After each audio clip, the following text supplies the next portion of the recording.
Our story begins in 1972, in a remote, unvisited canyon somewhere in northwestern New Mexico. This is where a group of hikers stumbled across some strange and curiously out-of-place artifacts and petroglyphs.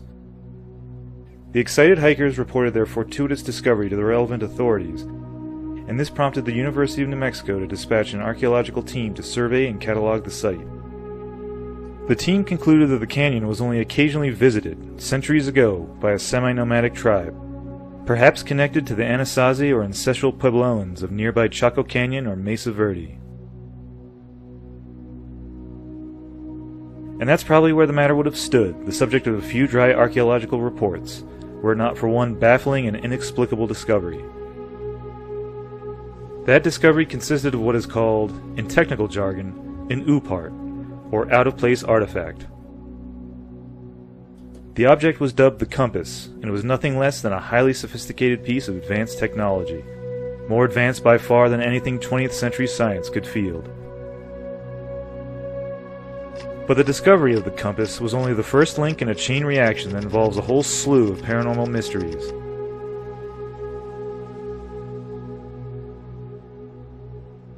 Everything from UFOs and multiple alien species, to time-traveling civilizations from the future, shadowy conspiracies, secret organizations, and even extragalactic androids bent on conquering the Earth. So brace yourselves for a strange one, folks. This is the weird and wild story of the Wingmakers.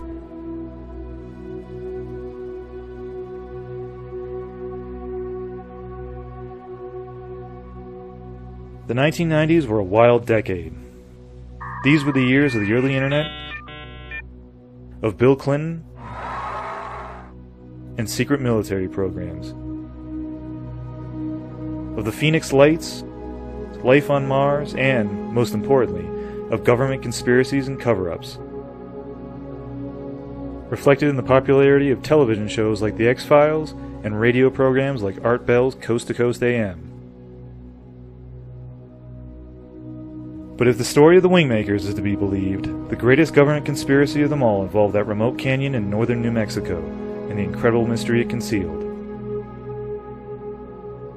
Our information comes from a courageous whistleblower known only as Dr. Anderson, who was a high-ranking scientist belonging to a covert organization.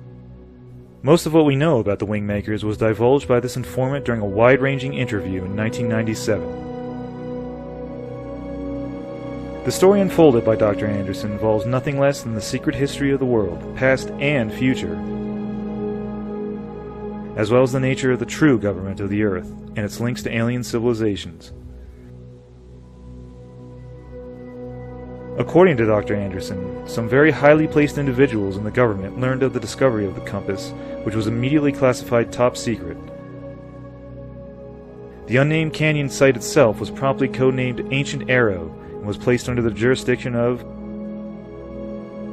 well, you guessed it, the National Security Agency. Here's a fun fact.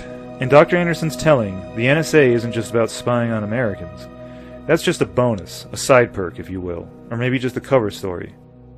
The real mission of the NSA is to look for signs of ancient, extraterrestrial civilizations on the prehistoric Earth, and to recover whatever technological artifacts might remain. In other words, the NSA basically consists of government-funded, applied ancient astronaut theorists. In his interview, Dr. Anderson claimed that the NSA had thoroughly explored the Ancient Arrow Canyon, but they found no more evidence of the sort of technology represented by the compass. The project hit a brick wall and languished for decades, but in 1994, a rock slide in the Ancient Arrow Canyon revealed an entrance to a small cave. A team of NSA investigators entered this cave and found that it led into a vast network of 23 chambers carved into the canyon wall. Each chamber contained a strange wall painting and hieroglyphs, along with an assortment of what was believed to be alien artifacts that made the compass look like a child's wind-up toy. It was here that Dr. Anderson personally entered the picture.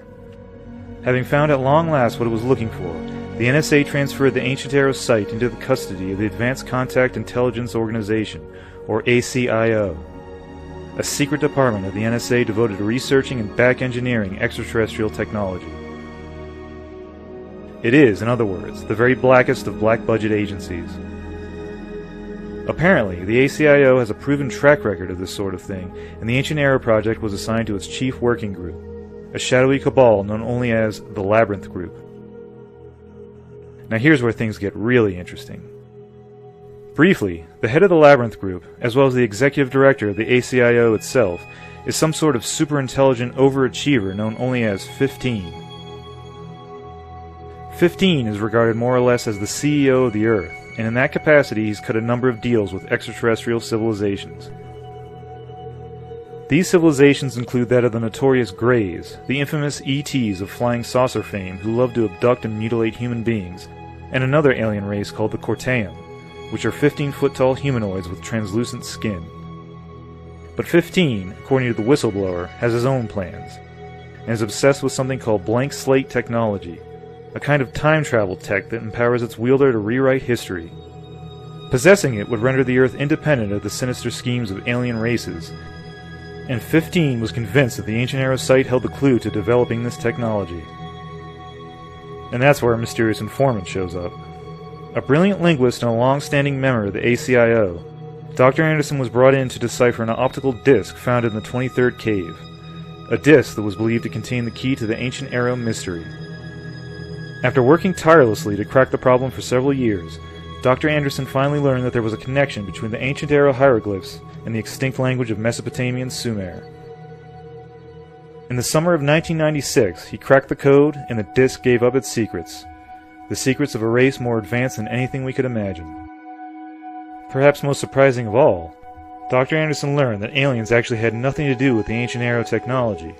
It was the work instead of a time-traveling civilization of human beings from the future. 750 years in the future, to be precise. They called themselves the Wingmakers, and considered themselves to be culture bearers with a mission to bring enlightenment to past humanities and sow the seeds for a future world culture. They had visited the Chacoan civilization of the desert southwest 1,200 years ago, and left behind at the Ancient Era site a time capsule to help guide the future evolution of humanity.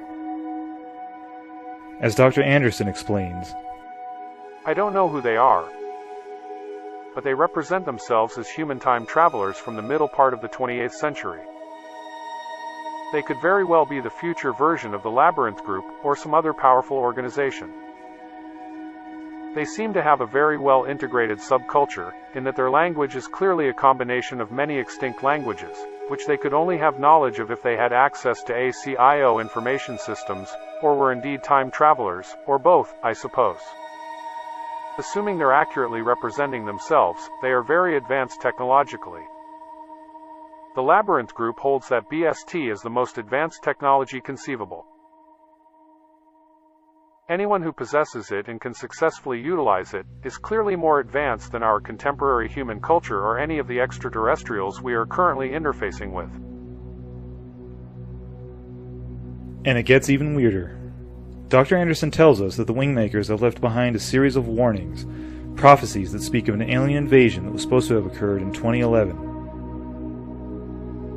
An extragalactic race of transhuman technobiological aliens, covetous of the Earth's rich genetic resources, would begin secretly infiltrating the UN in that year, preparatory to establishing a global empire and eliminating the human species altogether.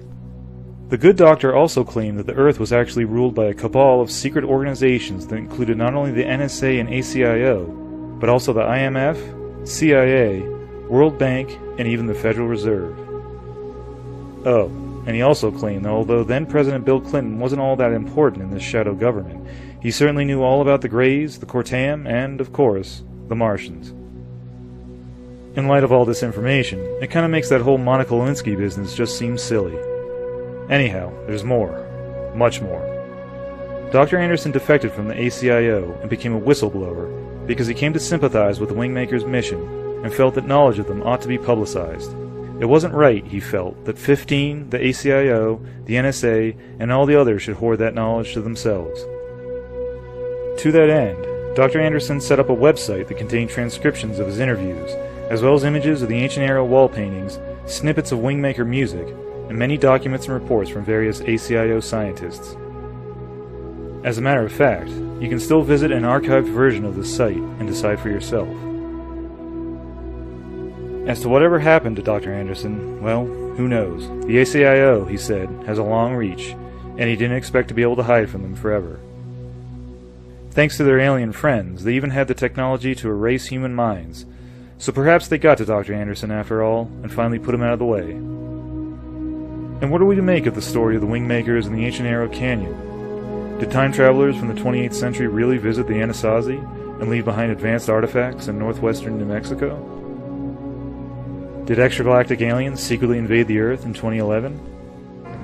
And did Slick Willie really know more than he let on to back in the 90s? Damned if I know, but here's what I can say. In one of his interviews, Dr. Anderson hints that the ancient Arrow Canyon is located about 80 miles northeast of Chaco Canyon. Near as I can tell, that sounds like somewhere on the Jicarilla Apache Nation, not too far from the infamous Dulce base. Is there a connection?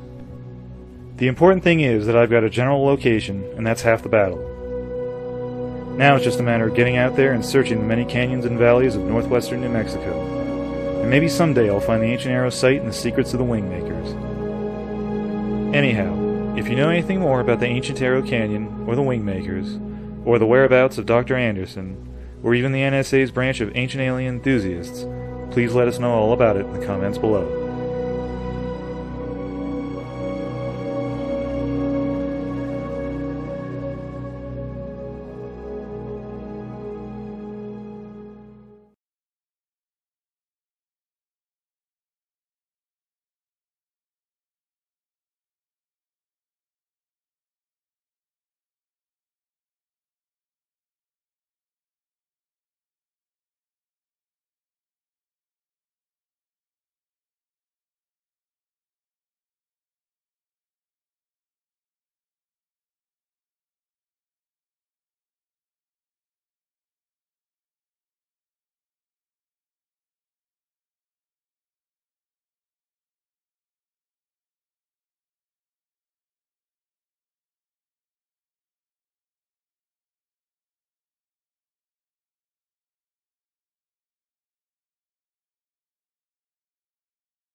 We are such stuff as dreams are made on, and our little life is rounded with a sleep. William Shakespeare, The Tempest. This interview that I, Dr. Jamisson Naruda, conducted with Sarah exposes a fundamental deception that affects humanity across every dimension of life. This deception is that our three-dimensional reality and human consciousness have been programmed to be perceived as real, when they are not. This is clearly a very bold assertion, and is not made lightly. In this interview, I explain the forces behind this deception, what their agenda is, how humanity has been enslaved from its inception to today, and what we can do about it. It is, understandably, an unsettling narrative. After all, it exposes a reality where humans are biological hosts of infinite beings, suppressed by deceptive programs designed by entities from a different dimension. Humanity is unaware that we live in a designed reality, and that designed reality includes everything. Over the past 15 years, there have been individuals who have written and spoken about certain aspects of this deception. From the scientific community, individuals like Herman Verlinde, Dr. Robert Lanza, Leonard Susskind, Gerard T. Hooft, and James Gates. From the technical field, NASA engineer Thomas Campbell. From a more philosophical perspective, authors like Nick Bostrom and Anthony Peake. Scientific papers, too, have been released in this emerging field of reality definition like Constraints on the Universe as a Numerical Simulation by Bean, Davudi and Savage. These individuals, and others like them, are hypothesizing that our universe was designed through mathematics or computer code. This topic is relatively off-limits, reserved for theoretical and heretical thinkers. It shocks people significantly more than the discussions of UFOs or government conspiracies, because it is so fundamental. It is our reality, and the only logical conclusion we can draw is that we are prisoners in a deceptive reality. It makes reality feel like a lab, and we are the unsuspecting lab rats. From the spiritual side, many of our mystics and religious founders have reported that both our perception of the universe and the universe itself is an illusion. This theme is consistent in religious and spiritual writings throughout the ages. And while the mystics lack the scientific vocabulary to define the scope of this illusion, they nevertheless understood that we, as individuals, walk our lives through an illusory world that scientists are increasingly describing as a programmed reality. The question that rises to the top is, who or what is programming our reality and why? It is to this question that this interview seeks to answer and explain in layperson terms. It is understandable that those with a scientific or religious training will find this disclosure difficult, if not impossible, to believe. I am not trying to convince anyone, I merely present a narrative for how this happened, why it happened, where it is trying to lead humanity, and most importantly, how we can break out of the programming, all of us. This interview is not concentrated on the scientific realm. The science behind the hologram of deception is not based on the mathematics or physics of our spacetime. Its complexity and sophistication is well beyond our current understanding, so the attempt to define it in scientific terms would be an impossible undertaking. Even if it were possible, it would only muddle the real import of this information in arcane vocabulary and mathematics. The true focus of this interview isn't the scientific definition of the hologram of deception, but rather how we can free ourselves from its pervasive and illusory presence. The sovereign integral process is defined in this interview in detail, but you may have to listen carefully to it and understand it. This process is truly the centerpiece of this interview. Whatever philosophical perspective you wish to attach to this information, bear in mind that it is shared in the spirit of oneness and equality, and that the sovereign integral process is a decidedly experiential practice. As thought-provoking as the backstory and the chessboard of reality, as depicted herein, may appear, it is the behavioral adjustments that are the real purpose of this disclosure. The Wingmakers materials are not focused on knowledge or spiritual experiences. They are dedicated to the new behaviors that support the ongoing unfoldment of the sovereign integral process on Earth within the human species. It is this process that you are really experiencing in this interview. Whether you believe in the existence of the hologram of deception or not, the sovereign integral process remains available as a tool to use in your daily life.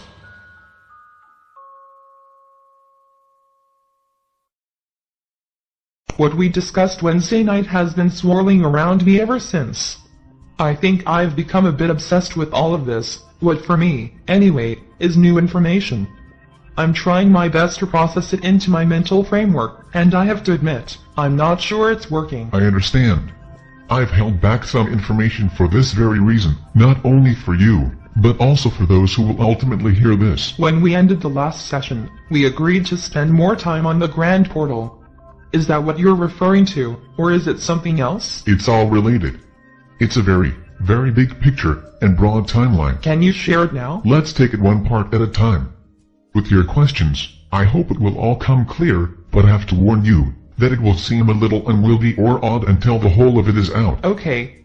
Where do you want to start? I think we need to go back to the beginning to understand the true context of the Grand Portal. The Grand Portal is defined in the Wingmakers materials as the irrefutable, scientific discovery of the human soul. Okay. Earth was, and is, a very unique planet. It was entirely of water, originally. But what made it interesting to beings was the fact that its core enabled it to have a gravitational force that supported manifestation. What do you mean by manifestation? That it began to traverse from an interdimensional planet of sound frequencies to a planet of matter, a physical matter.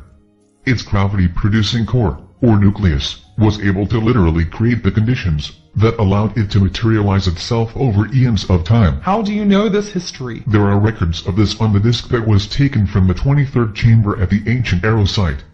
But some of this we knew from other documents we've retrieved from the Sumerian record that have not been widely distributed. We've also had discussions with the Courtier that bear this out. So Earth started out as a water planet and it wasn't physical? Correct. This was when the Atlanteans lived within the planet. They were the race of beings that inhabited Earth at the time of its formation.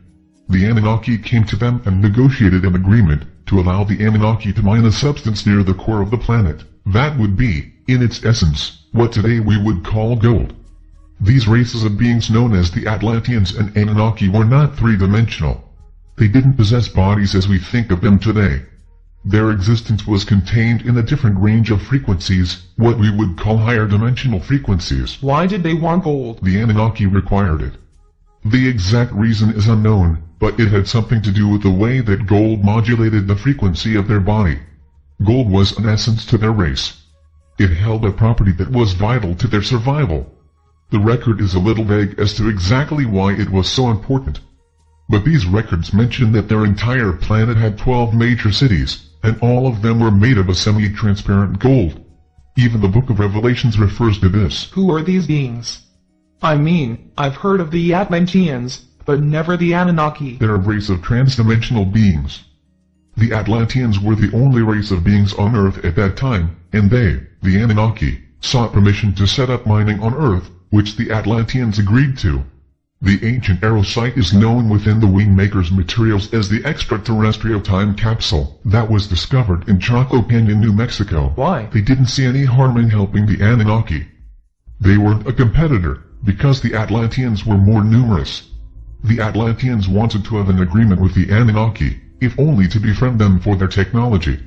Also, the gold mining was in an area of Earth that was of little consequence to them. I don't see how this relates to the Grand Portal. It's a long story, and we just started, but I promise I'll come to that in a bit. Okay, that's fine. I'll be patient. The Earth began to materialize more and more. It began to harden in a sense. The gold with it, the Earth, and everything on it, was solidifying. The mining of the gold would soon become impossible for the Anunnaki, because they'd be unable to mine the gold if it were in a dense, physical state. Why not? Their bodies were etheric. They could not mine the gold if it was physical. They needed to have bodies that would be able to operate on Earth and mine the gold. How quickly did this happen? I don't know. Our records don't stipulate the time scale, but I assume it was over tens of thousands of years. The point is that they needed to create a physical vessel like an astronaut would require a spacesuit to inhabit space. They tried hundreds of experiments and had the help of both the Atlanteans and Syrians. I assume this vessel is the human body? Yes, we call them physical uniforms sometimes. The Wingmakers refer to them as human instruments. So the Anunnaki created a physical body to mine gold. You mean like a robot, or are you saying these were humans? No. These were the equivalent of ape men. They were pre-human by a long shot. But they were our predecessors. We sometimes refer to them as Human 1.0. But were they robots or biological? They were completely biological, but Human 1.0s were not fully physical. They were partly etheric. You see, the Anunnaki and Syrians designed them to synchronize with the evolving densification of the Earth. So as the Earth solidified, so did the human instruments. If they were biological, did they have a soul? We wouldn't call them human if they did that. Remember I mentioned the Atlanteans? Yes. The Anunnaki and Syrians placed them, the Atlanteans, inside these human uniforms. These were very advanced beings, but apparently naive. They wanted to be in these ape-men bodies and mine gold? No, that was not their interest at all.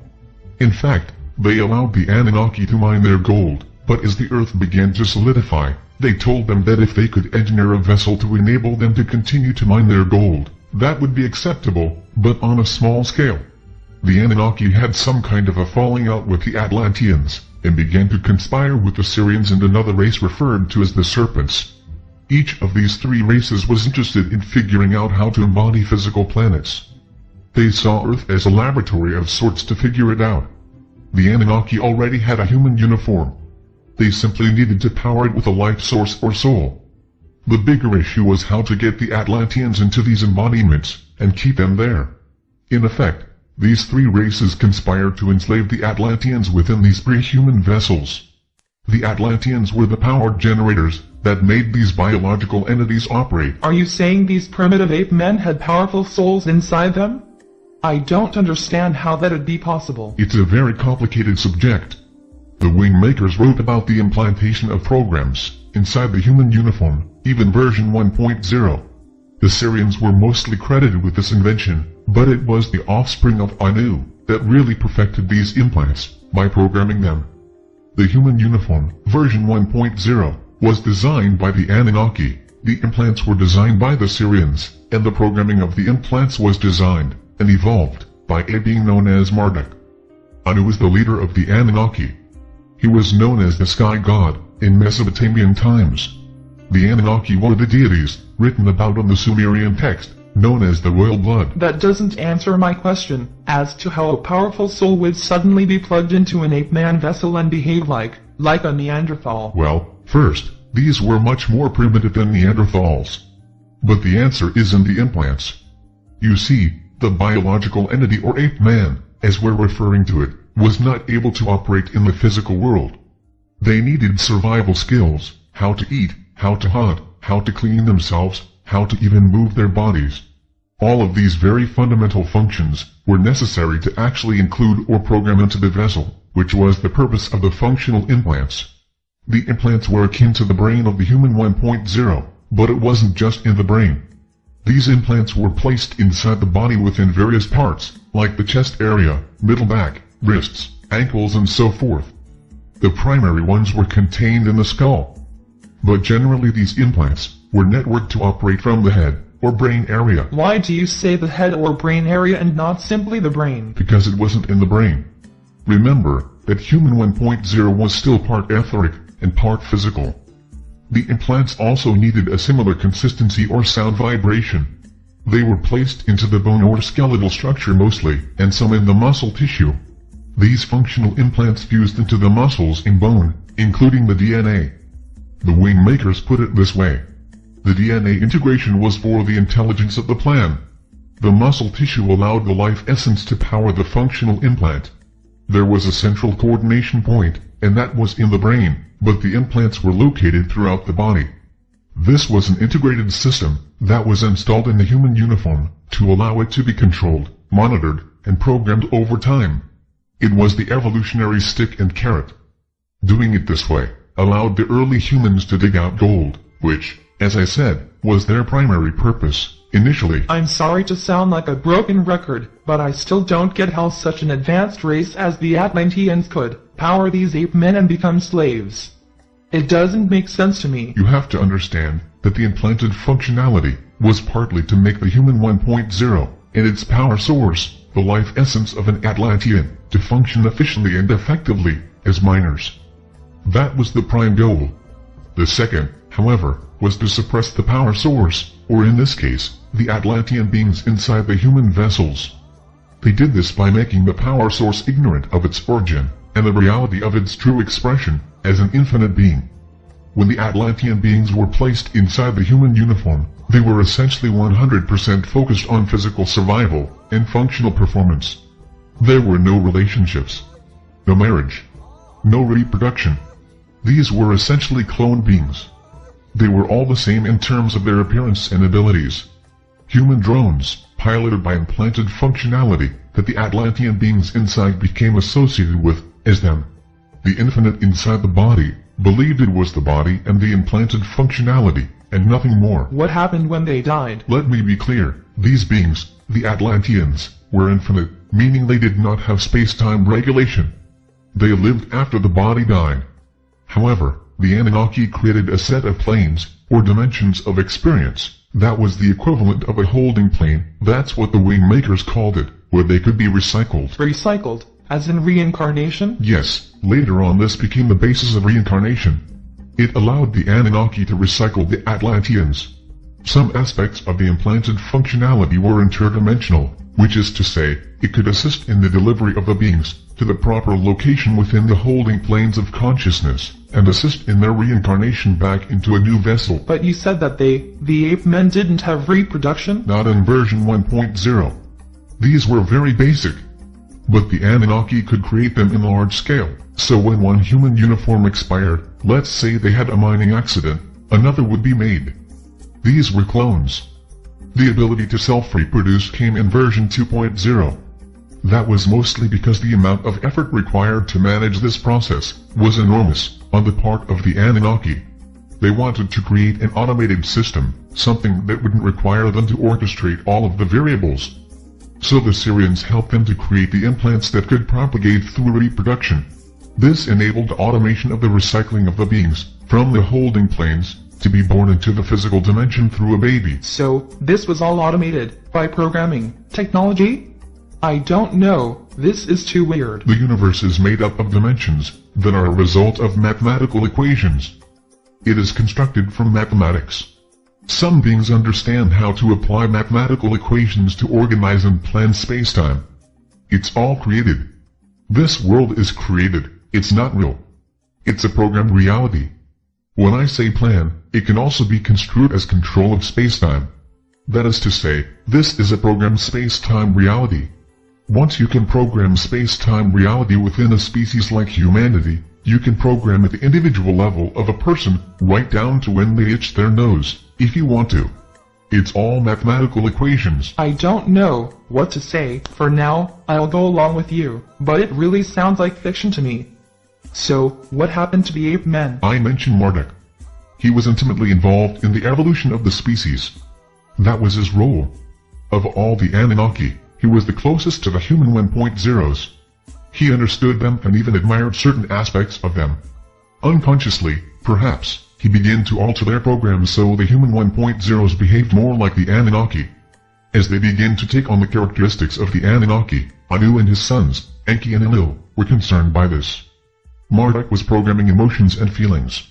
He was evolving humans too quickly, but remember, this was the evolution of the functional implants, the interface between the power source, Atlanteans, and the human physical body. So it was the interface that was being evolved, which enabled the human body to show emotion, to communicate, to sense more of the three-dimensional world called Earth, etc. The other thing that was happening was that as the Earth continued to become more of a three-dimensional solid, so did the human 1.0s and their functionality implants. This growing densification also made it easier to control and suppress the Atlantean power source inside the human uniforms. It was like a compression was taking place in and on this Earth plane, and it was deepening the gravity of focus on Earth plane survival. I wrote down the word serpents.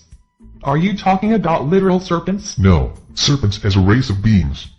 They simply were another race of beings based on reptilian DNA, but distinct from the Anunnaki. You could say they were related. They were known as life carriers. They seeded planets. They built food chains. You could say they were the grocers of the planet. But they didn't get involved in the creation of the human 1.0? Not in the technical sense. Their job was more to provide food and sustenance for it. I understand how the Atlanteans were suppressed in the human 1.0 because of the implants, but why did they go there? If they didn't volunteer as you suggest, how did they get forced into slavery when they were previously these powerful, sovereign beings? We don't know exactly how it happened. The record we read was not specific on this topic. But the tone, or word that was used, was that the Atlanteans were naive. They had no reason to think it would be possible to become enslaved. It would be like a concept that was never used in their culture. No one ever did that, nor could they. You could enslave an infinite being, unless, of course, you locked them into a human uniform. And that was the cunning of the Anunnaki and their Syrian partners. They launched this attack from such a bizarre angle that the Atlanteans couldn't see it coming. I think it was an ambush or surprise attack. You said earlier that the human 2.0 could reproduce. How long of a time existed between 1.0 and 2.0, and what were their primary differences? Human 1.0 rose to a pretty high level in terms of being able to speak or communicate. That was the major add-on that Marduk brought to human 1.0. However, the psychological state of being a clone was too hard for human 1.0. They all looked alike and had the same thoughts, so communication was helpful to a point, for example, coordinating a task, but actually having individual ideas no. And this led to depression and psychological states where, according to the Wingmakers, they literally went mad. This flaw was a huge problem. Anu decided to wipe them out, and this is the story of the Great Flood. Marduk managed to save some of the human 1.0s from the flood along with other flora and fauna, but it was the end of human 1.0. Human 2.0 was then created. This was the stage where the humans could self-reproduce. And when this happened, some of the Anunnaki impregnated female humans and brought in their bloodlines to the human species. This began the variations. This began the idea that humans were no longer clones. The concern, however, was that human 2.0s might become too powerful and self-aware. What if the Atlantean power source became aware that it was an infinite being? This was when Anu decided that he should be God. Humans needed to have a lord or ruler over them, so it was clear that they were inferior to an external ruler.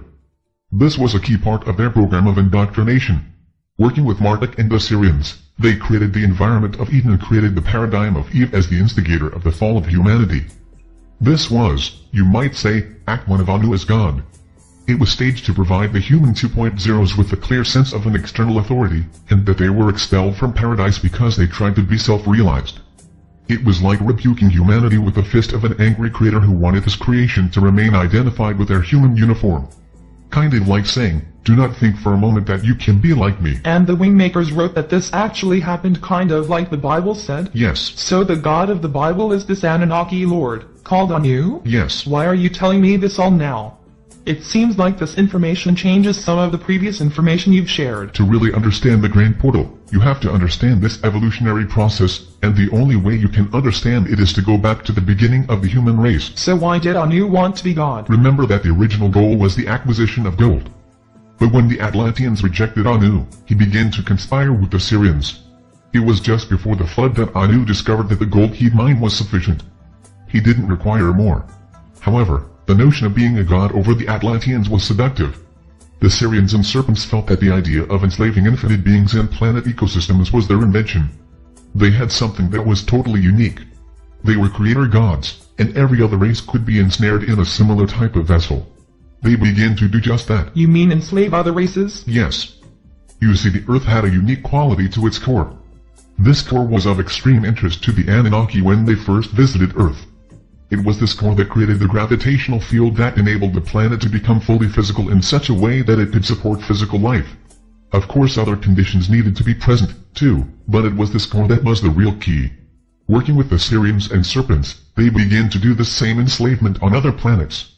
They replicated the core of Earth and engineered a method for implanting this core on other planets. They were essentially terraforming a planet by cloning and installing Earth's core. So I guess the real question is, if you believe this, what are humans today? Are we simply more of the same? Are we human 2.0? When I said the human uniform evolves, it does, but this evolution is on a track, a pre-programmed track. The intent was to have Anu return on a cloud. The whole second coming was going to be the stage entrance for Anu. Humanity would evolve in such a way that his re-entry into our consciousness would be understood to be a good thing. Humanity's salvation. We would all be his children, and the glory of God would be upon the earth. That was the plan. From before the time of Jesus, that was the plan. Marduk programmed the entire. How long can these beings live? Again, the beings like Marduk or Enki or Anu are not based in space-time. They are infinite beings, meaning they have no end. They don't have an age. Neither do we. I'm trying to wrap my mind around all of this, but I'm finding it very hard to believe that human beings are simply uniforms for a programmed existence. Let me go back to your previous question about what humanity is now. The functional implants of the human interface are perfectly integrated within the human vessel. They operate seamlessly. So seamlessly, we do not know that they are not us. We have no choice in the way. We think our thoughts and emotions are us, that this space-time is what our thoughts and emotions exist in. Even the thought of a god, heaven, hell, soul, masters, all of these things, they're part of the program. It is integrated in both the dimension of the earth plane and the afterlife. The afterlife is part of the deception. Tell me more about this interface and its functional implants. The Iron Brain was the key element that the Anunnaki needed to design to make the functional implants operate. This is in Human 1.0. In Human 2.0 it was the DNA. Once this was achieved, the Syrians could design the consciousness framework, the human consciousness. Human consciousness is the key to suppressing an infinite being. Human consciousness, or the triad of consciousness, is composed of 3 interactive layers. The first layer is universal mind or unconscious, and this forms the link between the individual human and the entire species. This layer is what enables all of us to see what everyone sees, feel what everyone else feels, know what everyone else knows. It is the perfect way to unify a species in separation. In fact, that is the way we feel unification, through the unconscious mind. The next layer of consciousness is the genetic mind, as the Wingmakers refer to it, or subconscious, in the case of Sigmund Freud. This forms the link between the individual and their family tree or genetics. This is where bloodlines are expressed. And then there is the conscious mind. This is the unique individual perception and expression, what most of us call our personality and character, which is built on this layer. The conscious mind of the individual is heavily influenced by the genetic mind, especially between birth and the age of 7 or 8. By that time the influence is all-encompassing. Remember that the Anunnaki created the biological form, the body, the Syrians created the functional implants, and Marduk executed the programming of these functional implants so they would evolve along a programmed path, leading to the return of Anu. This was expressed in the hierarchical structure of humanity that speaks of God and masters in religious and esoteric texts. This was all part of the design, to create various religions and esoteric cults that would support a vast hierarchy and order the human species into master-student relationships, and then create a multi-leveled afterlife that would reward those who believed and were obedient to their god or masters.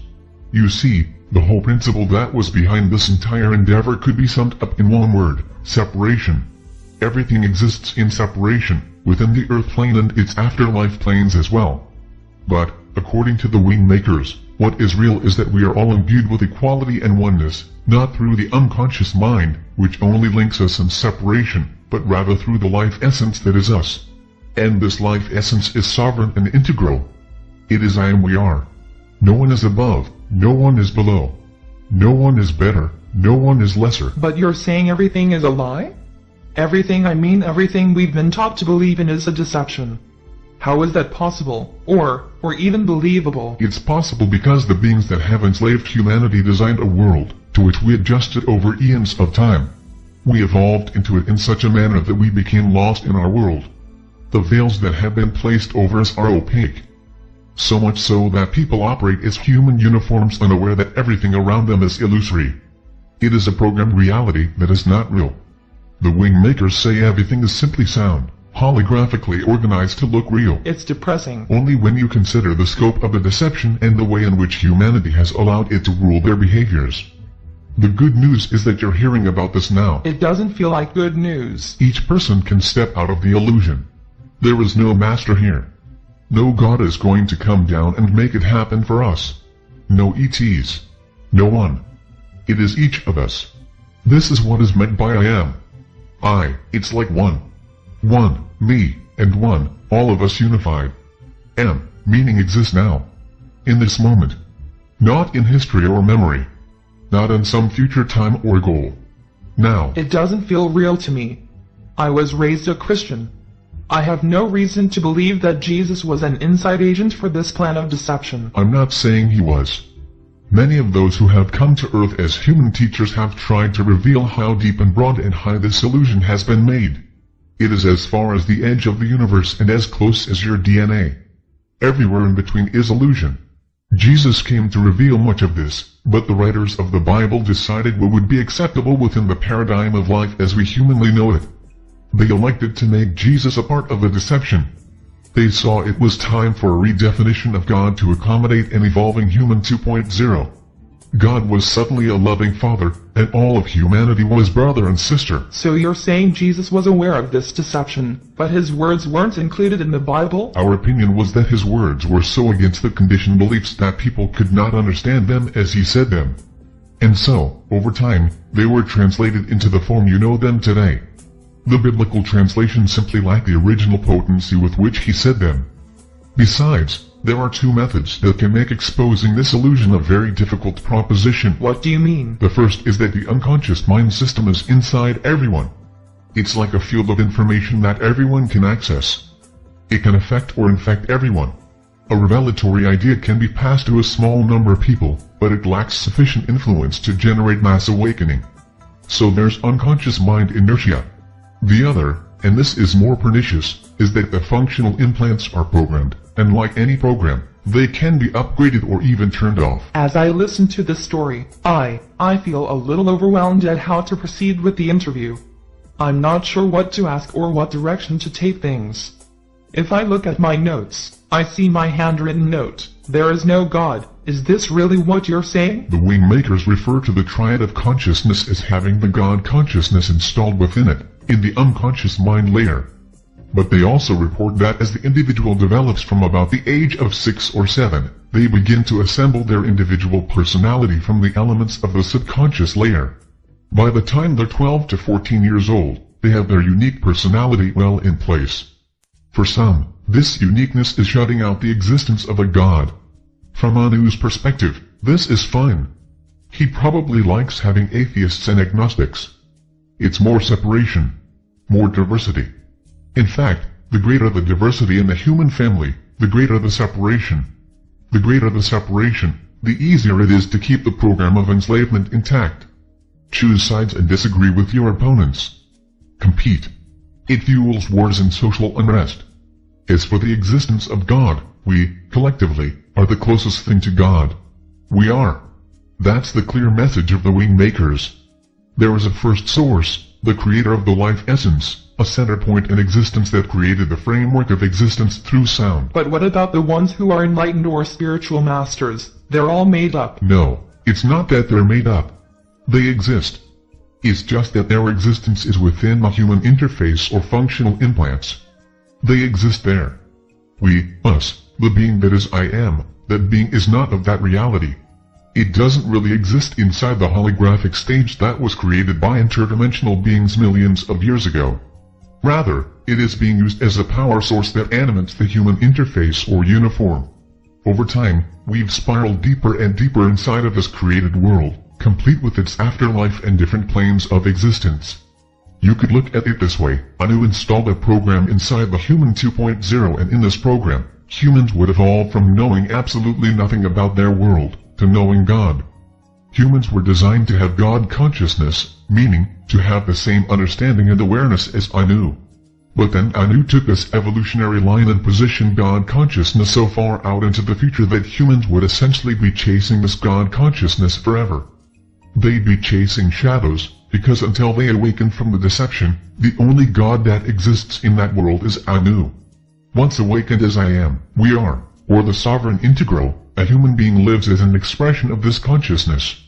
According to the Wingmakers, no one has achieved this at this time.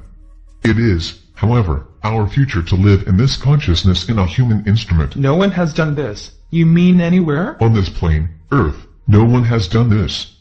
But remember, the Wingmakers are human in a future time. They have returned to our time to crack the shell open a bit. They have traveled to our time to remind us of what they discovered. They left this enslavement, so we will do it. But you already said that space-time is an illusion. That's true. It is, but it's hard to imagine that the universe in which we exist is really a hologram projection that was programmed inside our unconscious mind, and we're really inside this hologram, wearing a human uniform that was outfitted to perceive only this hologram. The Wingmakers say that the real world is sound. Everything is sound and resonance of sound.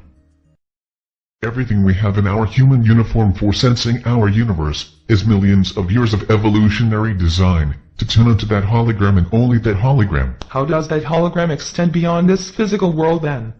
You said even the afterlife is part of it. There are many aspects to the afterlife. There is God, first and foremost. There is the light of illumination. There is the universal spirit and individual soul. There is a hierarchy of angels and masters. There is the concept of karma and reincarnation, or sin and salvation. The concept of heaven and hell. The concept of the chosen. The concept of an ascension path. The concept of the Book of Records or Akashic Records. All of these concepts were designed into an upgrade of the Human 2.0 interface. Certain human beings are programmed to find these concepts in their unconscious mind layer, and share them. As a result, religions sprout. Philosophies rise, sometimes in support of the religions, sometimes in contradiction. Esoteric cults rise. All the while the human being remains lost. It remains muddled in its illusion. Everything tied to an empty promise in a belief, and in all those beliefs, one thing remains constant: separation. The program is vast in its reach, and the Anunnaki, once they had mined sufficient gold, had an entire race of beings enslaved. Anu, along with its allies, in the Syrian and Serpent races, decided it would be best to turn the human 2.0s into a worthless creature that forever sought enlightenment through belief. And who do you suppose would provide the things to believe in? Anu and Marduk. Everything became learning lessons. The earth was a schoolhouse. If you learn your lessons, you won't have to keep incarnating. Learn, learn, learn. But what are you learning? You're learning to believe in the afterlife, as it was described and prescribed by Anu and his designers. You're learning to don your human uniform obediently. You're learning to discern how humanity is different. You're learning to link every self-image you have to the world of 3 dimensions, while hoping there is more after death. The sober reality is that after you die, the being inside you is met by a guardian who will take you to your destination, based mostly on your deeds in this life. However, most beings are taken to a life review where you face your life in every detail, and based on that experience an authoritative figure will prescribe your next life options for reincarnation. You are essentially recycled into the same program with a new mother and family, and a programmed life path is laid out for you to follow. The afterlife program and process is all part of the master program to retain the enslavement of the beings. Remember, we're interdimensional beings, meaning we exist in 3D in the higher planes. It's just that these higher planes are designed by the Anunnaki. They are not of the real dimensional planes. Otherwise, we would die, discover who we really are, and we would never reincarnate, or if we did, we would tell everyone on Earth that this is all an illusion. Why? Why do it this way?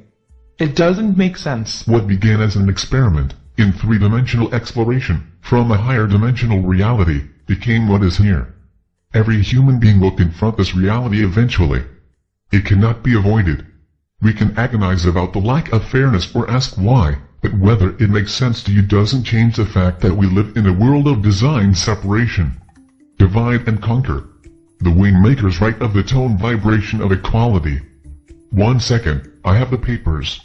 Here's the exact choice of words by the Wingmakers. When all manifestations of life are genuinely perceived as fragmentary expressions of first source, the vibration of equality that underlies all life forms becomes perceptible to the human instrument. Life initially emerges as an extension of source reality, and then, as an individuated energy frequency, invested within a form. It vibrates, in its pure, timeless state, precisely the same for all manifestations of life. This is the common ground that all life shares. This is the tone vibration of equality that can be observed within all life forms, that unifies all expressions of diversity, to the foundation of existence known as First Source. It's so abstract. How does it help? Maybe it doesn't. I don't know. But the thing is, to change, to step out of this illusion, it requires each of us to wake up and stay awake. It's not reading words that will change this. It's the profound nature of new behaviors, because these behaviors signal that our consciousness layers are understood as separate from who we really are. We have to operate as I am, we are. Where does the Incunabula or Illuminati belong in this narrative? In the triad of power, the Incunabula is the capstone, also known as the capstone of the elite. I'll answer that later. I want to continue the story a little further. Okay. Human 2.0s and Earth continue to densify. We become increasingly 3-dimensional. We are actually denser now than we have ever been, in terms of physicality. There was a time, about 40 years ago, when we thought alien races were actually leaving spaceships behind on purpose, but what we discovered, more recently, is that most of the aliens were not physical beings. They were observing Earth, and their spaceships actually became entrained by the gravitational circuits of the Earth's core, which caused their spaceships to materialize in 3-dimensional space. Because many of the materials used in the ship's construction had chemical properties, they were prone to densification when exposed to Earth's atmosphere. You mentioned the Earth's core as being the cause of all of this. What's so special about it? The magnetic fields associated with Earth's core are unique. They are, in the words of the Wingmakers, alive. We can only assume that alive is an aspect of intelligence. The point in this, however, is that everything's densifying. It is compressing. It is compressing for a reason. The old systems can fall in unison when density reaches a certain critical mass. And that is what will happen. When? All I can say is that it is soon. I don't want dates and times associated with it. But do you know? We know a range. More than 10 years? Yes. More than 20 years? All I will say is that the Wingmakers term for this is sin, or the sovereign integral network. Sin is the definition of the new system. They said it can come in an instant once the right conditions are in place. What is unclear is how sin develops after the grand portal of Human 3.0. That's the first time you've mentioned Human 3.0. What is it? If human beings are trapped in a prison of illusion, as Human 2.0s, and their interface to the holographic universe is the reason for their being trapped, then a new model needs to step forward. Human 3.0 is this new model. It is the formula of self-realization. It is stepping out of the constructed universe or reality, and living as a self-expression of I am, we are. Human 3.0 is the sovereign integral. I call it Human 3.0 SI. You see, the Grand Portal is a way to synchronize humanity to a new inception point where it is living in the expression of oneness and equality, sovereign and integral, I am and we are. It is a way for humanity to move from separation, which was its previous inception point, the one that generated Human 1.0 and 2.0. Human 3.0 SI will have a new inception point, and the reason for the Grand Portal was to enable synchronization, because how can you have a network of equality and oneness if the beings were not synchronized? What is soul, then? Soul is an idea or paradigm that has become part of the human reality program. Soul is the part of you that contains all memory of your existence as a human 1.0 and 2.0. For most of us, this is a vast repository, far too large for the consciousness framework to deal with. So the soul holds this information for each individual being. Soul is a paradigm of infinite expression within a finite reality. But you can't be infinite in a finite reality, if that reality is a programmed reality. So soul is not the life force that powers the human consciousness. That is the sovereign integral. That is what each of us is when we are stripped naked of all illusion, of all deceptions, of all limitations, of all veils, of all functional implants, including the soul. It is the redefinition of human identity and expression as I am, we are. From a human perspective, the Wingmakers do not see humans as lesser entities, but simply beings with inception points that enslave them. It is not a judgment that humans are worthless or bad or sinful or weak or needy. None of those things. Humanity needs a new start. A point in which they can synchronize in one realization, and that is the expression of I am, we are. Living those words as behavior. Where's the creator of Anu, the real God? How can we be allowed to live and operate in this kind of deception? The Wingmakers talk about the transformation mastership model. Hold on. I have the page here.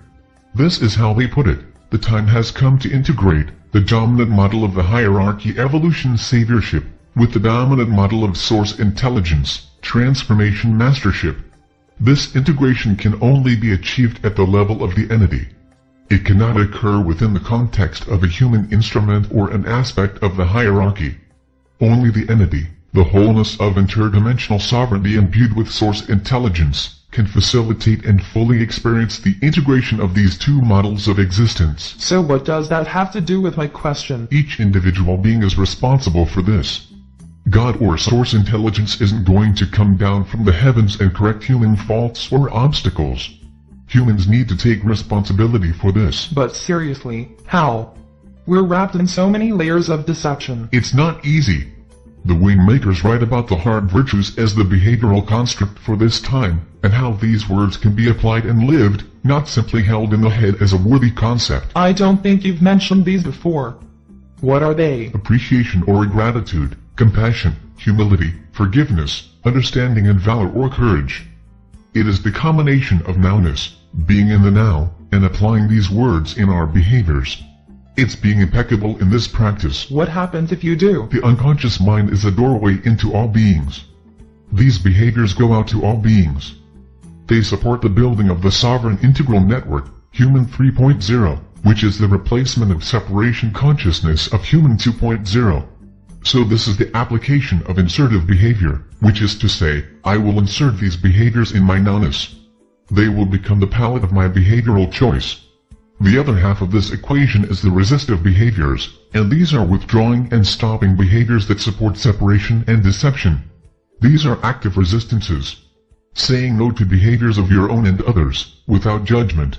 Again, whether you operate in the insertive or resistive behavioral mode, you are affecting the whole. You either support oneness and equality, the I am, we are, or you support separation and deception, also known in our reality as the status quo. The starting point of behavior or expression is in the now. This is the creative nerve center.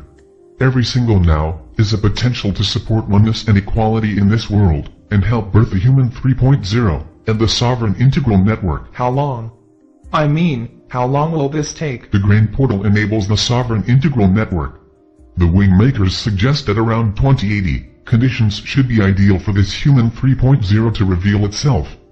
But they also stipulate that it could happen sooner or later. Why wouldn't Anu, since he's God, simply stop it? Or, if Marduk could program with such amazing accuracy, how could human 3.0 even come about? Unless he wanted it. There have been several interventions. While Anu and his Syrian cohorts were focused on the human 1.0 and 2.0 uniforms, they didn't pay as much attention to the interaction of Earth and the human vessel. Earth is an anomaly in itself. Remember that the Earth's gravitational fields interact with all life. Even non-physical beings, if they get close enough and stay long enough, can be materialized in this plane of existence. Anu did not want to be materialized in this dimension, and he could only appear on this plane of existence for short times, maybe a day or two. In this time, our time, right now, the Anunnaki cannot enter this plane. They're locked out. The Earth plane is too dense. So that is one reason. Anu's ability to interact directly with his creation has been curtailed. The second intervention point is that non-physical beings have woken up to this issue of enslavement. They see how it affects everyone. It was permitted in part because the Anunnaki and their alliance partners were strong and threatening to many other races and beings. However, this notion of enslaving infinite beings, as a concept or inception point, was infecting all of existence. It was a fear-based, separation-based idea that beings eventually began to see as a degenerative force to existence. The native state of existence, which includes space-time and non-space-time expressions, is oneness and equality. Obviously, enslavement is only possible in a separation-based paradigm. The third intervention point is the Wingmakers. They were the part of humanity also known as the Atlanteans, but even before the Atlantean race, they existed in a pure state genetic template, and eventually these genetics were used by Anu to create, in part, the human 1.0 and human 2.0. Although with the 2.0 version, it was less pure, because Anunnaki and Syrian genetics were introduced, among others. But the point I'm trying to make here is that the Wingmakers, as a future expression of human 3.0, have entered our space-time and have begun to crack open this prison reality. The fourth intervention point is each of us, practicing the sovereign integral process. I presume the Incunabula and Illuminati have something to say about this whole human 3.0 plan. Am I right on that? Yes. The triad of power, however you want to define it, in terms of titles, is programmed to create their own human 3.0. This version will be predicated on the convergence of technology in support of biological enhancements that make the human vessel even more of a welcoming environment for the functional implants. The goal is to make an infinite human on the Earth plane. Infinite by virtue of immortality. The fusion of human and technology, or what some call transhumanism, is the goal. So, human 3.0 for the triad of power is very different from human 3.0 SI, as envisioned by the Wingmakers. You see, transhumanism is separation. It says we are frail, weak, finite, brutish, diseased, incomplete. All of these ideas for technological implants and cognitive enhancement were parts of the Advanced Contact Intelligence Organization, ACIO agenda. The ACIO was building human 3.0? Yes, certain key aspects of the transhumanist model. Not the SI version. You see, the whole idea of transcending is linked to the inception point of separation. It is the I Am Supreme model. It says, the human vessel can be, and should be, enhanced in such a way that the functional implants can live forever. There are several things missing, according to the Wingmakers. 1. The unconscious mind cannot contain the data streams of a continuous species, and 2. The search for who we are, as the true source of life, will only be further obscured by technological enhancement. The realization of I am, we are, is not a technological realization, nor is its manifestation accelerated by, or through technology, at an individual level. It is a self-learning and behavioral process.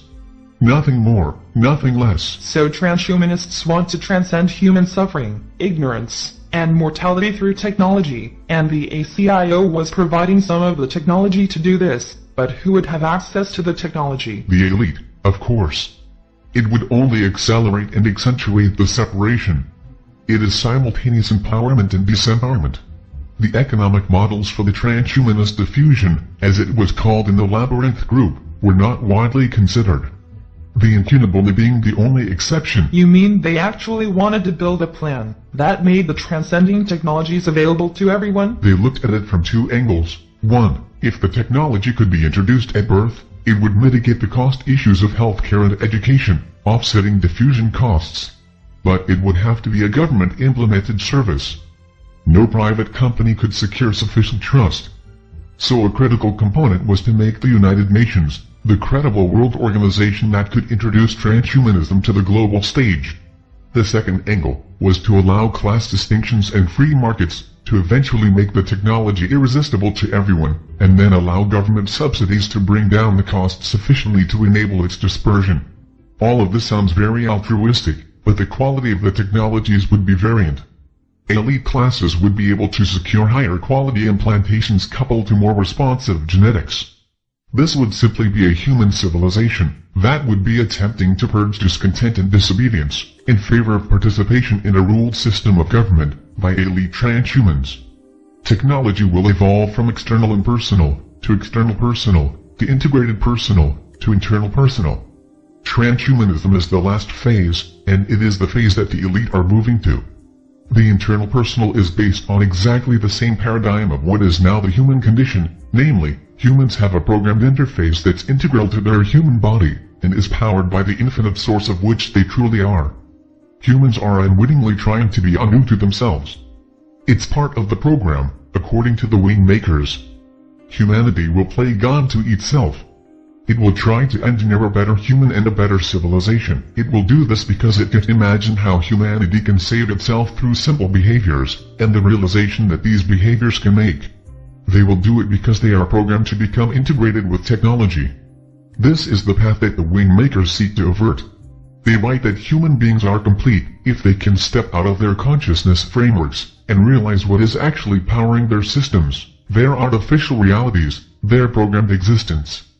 The integration of technology internally will only make this realization more difficult. I think you said on Saturday that there were prophecies of a synthetic race overtaking humanity. This sounds like what those prophets saw. 15 felt the same way. 15 is the genius leader of the Advanced Contact Intelligence Organization ACIO in the Labyrinth group. He never assumed that they were off-planet aliens. These prophets could have seen human 3.0 transhumanists in some distant timeline and assumed they were alien. What about the military force? As you can imagine, this is where it will be tested first. There is a whole field of psychological technology that has laid the groundwork for the real internal technologies to flow into the military. It will be released there initially, so it can be properly defended for testing purposes. Once it's proven there, it will converge with the integrated personal technology programs of the corporate elite. When you say integrated personal, what do you mean exactly? Miniaturization of the technology will enable it to adorn the body.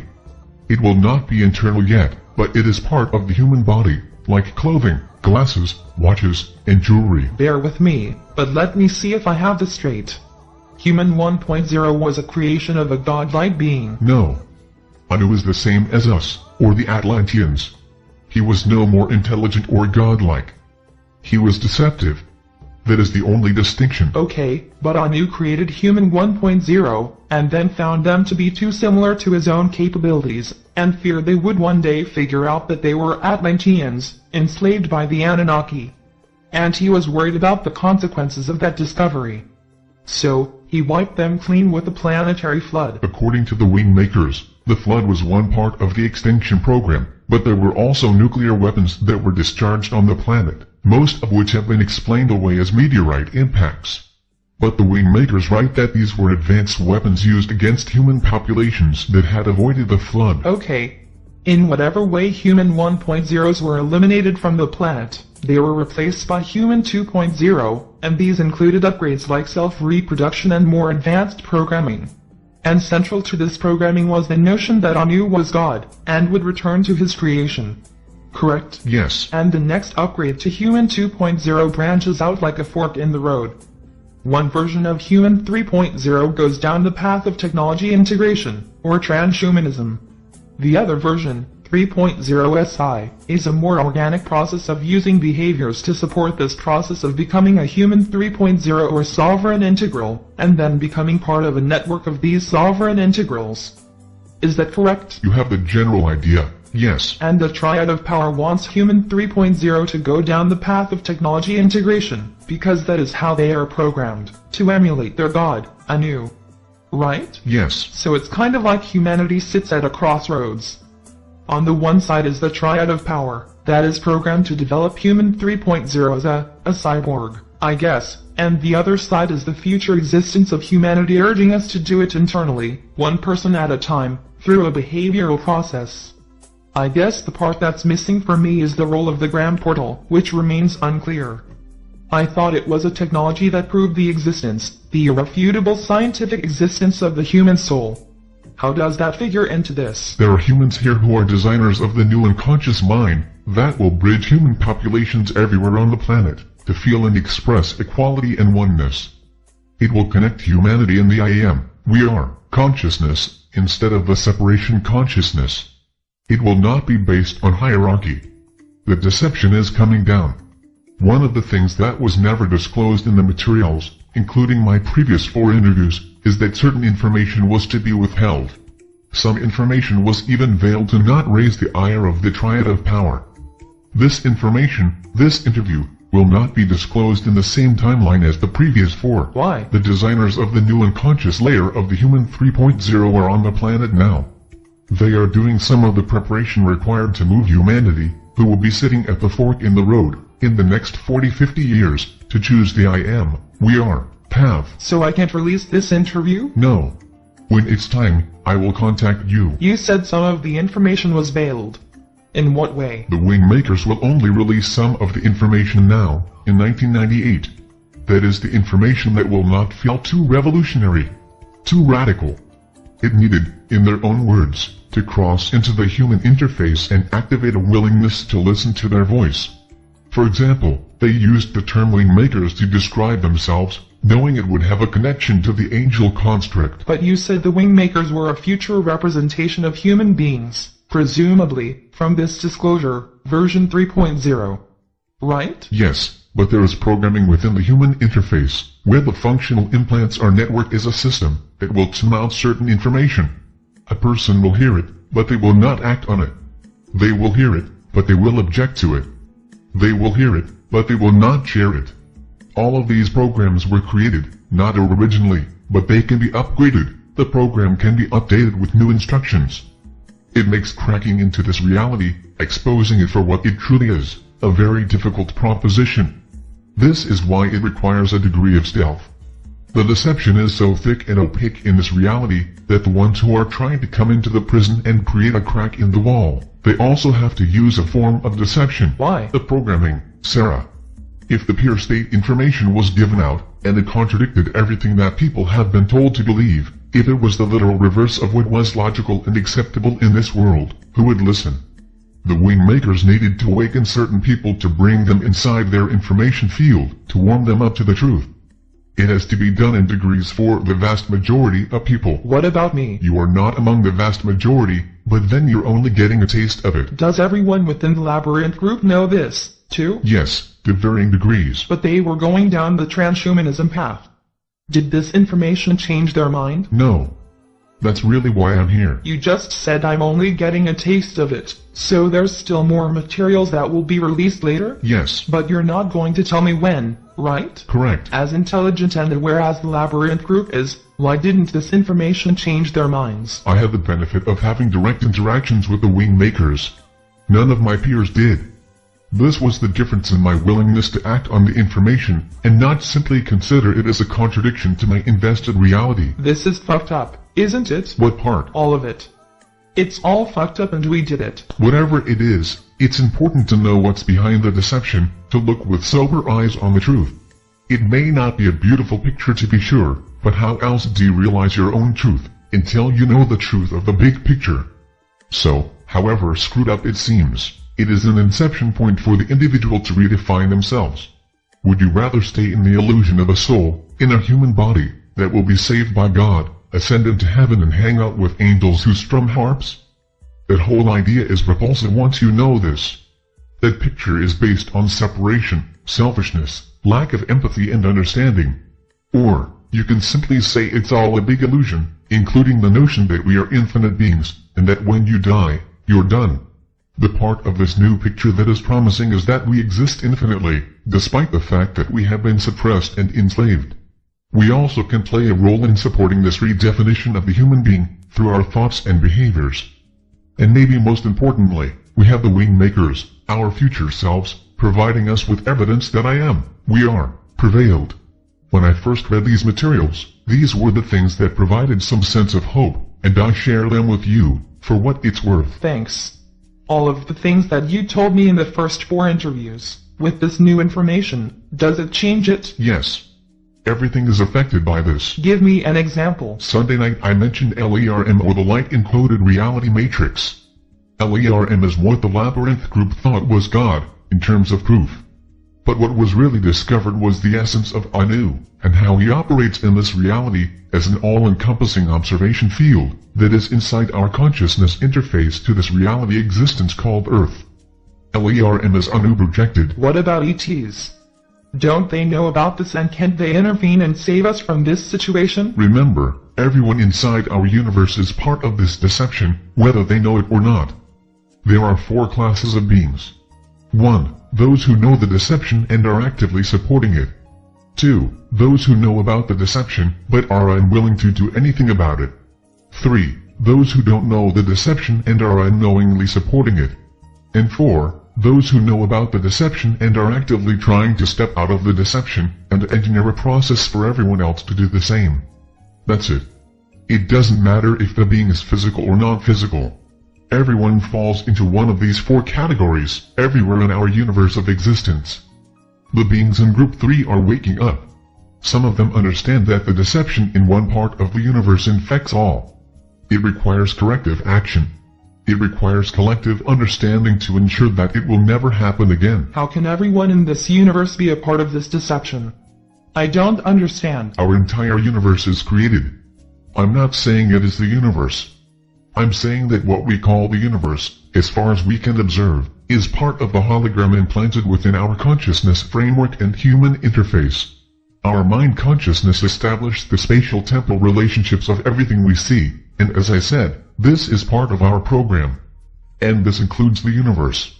Why do you think that our best minds on the planet cannot define consciousness, let alone the subconscious and unconscious mind? It is programmed this way. Anu did not want us to figure it out. We'll look at mural information and decide it can be sliced 1,000 different ways, but it still doesn't explain how it's experienced.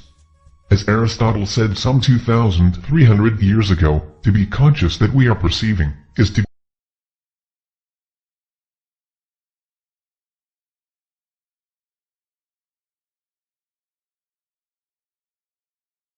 So, are we an isolated life form that confronts our external, separate reality? No, we are connected to all. That is why we are, is the critical inception point for our identity. Any being that does not confirm their belief in this, is not aware of reality. It doesn't matter where they exist or what vessel they wear. It doesn't matter if they want to save humanity. They must first act from this inception. The universe, as immense as it appears, is a hologram inside a programmed existence which every human being agrees is reality. That agreement informs the unconscious mind, again, a part of the human interface that Anu created, and collectively we all see our world the same way, more or less. We have been told there are trillions of planets with life. That the universe is abundant with life forms in various dimensions, but what we notice here, on Earth, the tangible, visible Earth, are there other beings? Of course. I've seen them. Will they save humanity? They can't. They can only support. It isn't about anyone or anything saving us. It is about a redefinition process that can only occur within each individual entity. It isn't about being beamed up or ascending to some higher, protected dimension. This will be done in the physical body as human beings, by human beings, for human beings. Why you? Why do you suppose you can interact with the Wingmakers and were asked to release this information? Why didn't they interact with 15, too? First of all, it isn't just me. However, within the Labyrinth group, they selected me for reasons that I had a certain resonance to their information that others within the Labyrinth group lacked. In terms of releasing the information, perhaps I was the only one who would go to the extreme of defecting from the ACIO to make this information available. I don't look at myself as unique, in the sense that I am the only one involved in getting this information out. There are others, many others, both physical and non-physical, who are assisting in this transformative process. The Wingmakers refer to it in their philosophy papers as the two portals. I've only heard you speak of the Grand Portal. I assume it's one of the two portals. Yes. The Grand Portal will be released in the Wingmakers literature as the irrefutable scientific discovery of the human soul, and in a way, that's true, but it's not the whole story. The two portals are defined as the crack and the wall demolition. I hope you plan to explain that. Yes, well, the crack is the first portal. It is the portal between worlds. It is a human, and that's about all I know at this time. A human who does what? That can step between worlds. I realize that thousands of people, even famous people, have claimed to have visited heaven, but according to the writings of the Wingmakers, it is not true. They have wandered into the astral world, which has many dimensions, but this astral world is part of the creation of Anu, in terms of our programming. Our true dimensional existence is not of Anu's creation or formulas. The human portal will be a communication portal between our origins, as a race of infinite beings, and this world, the hologram of deception. What about the wall demolition, as you called it? The Grand Portal is the wall demolition. That's when the wall comes down, through the efforts of all beings that are undergoing the sovereign integral process. And this makes it possible for all human beings to step forward, into their infinite self or life essence. So the sequence is first the human portal and then the Grand Portal? And from a timing perspective, what can you say about it? The human portal anchors the inception point on Earth for the Grand Portal.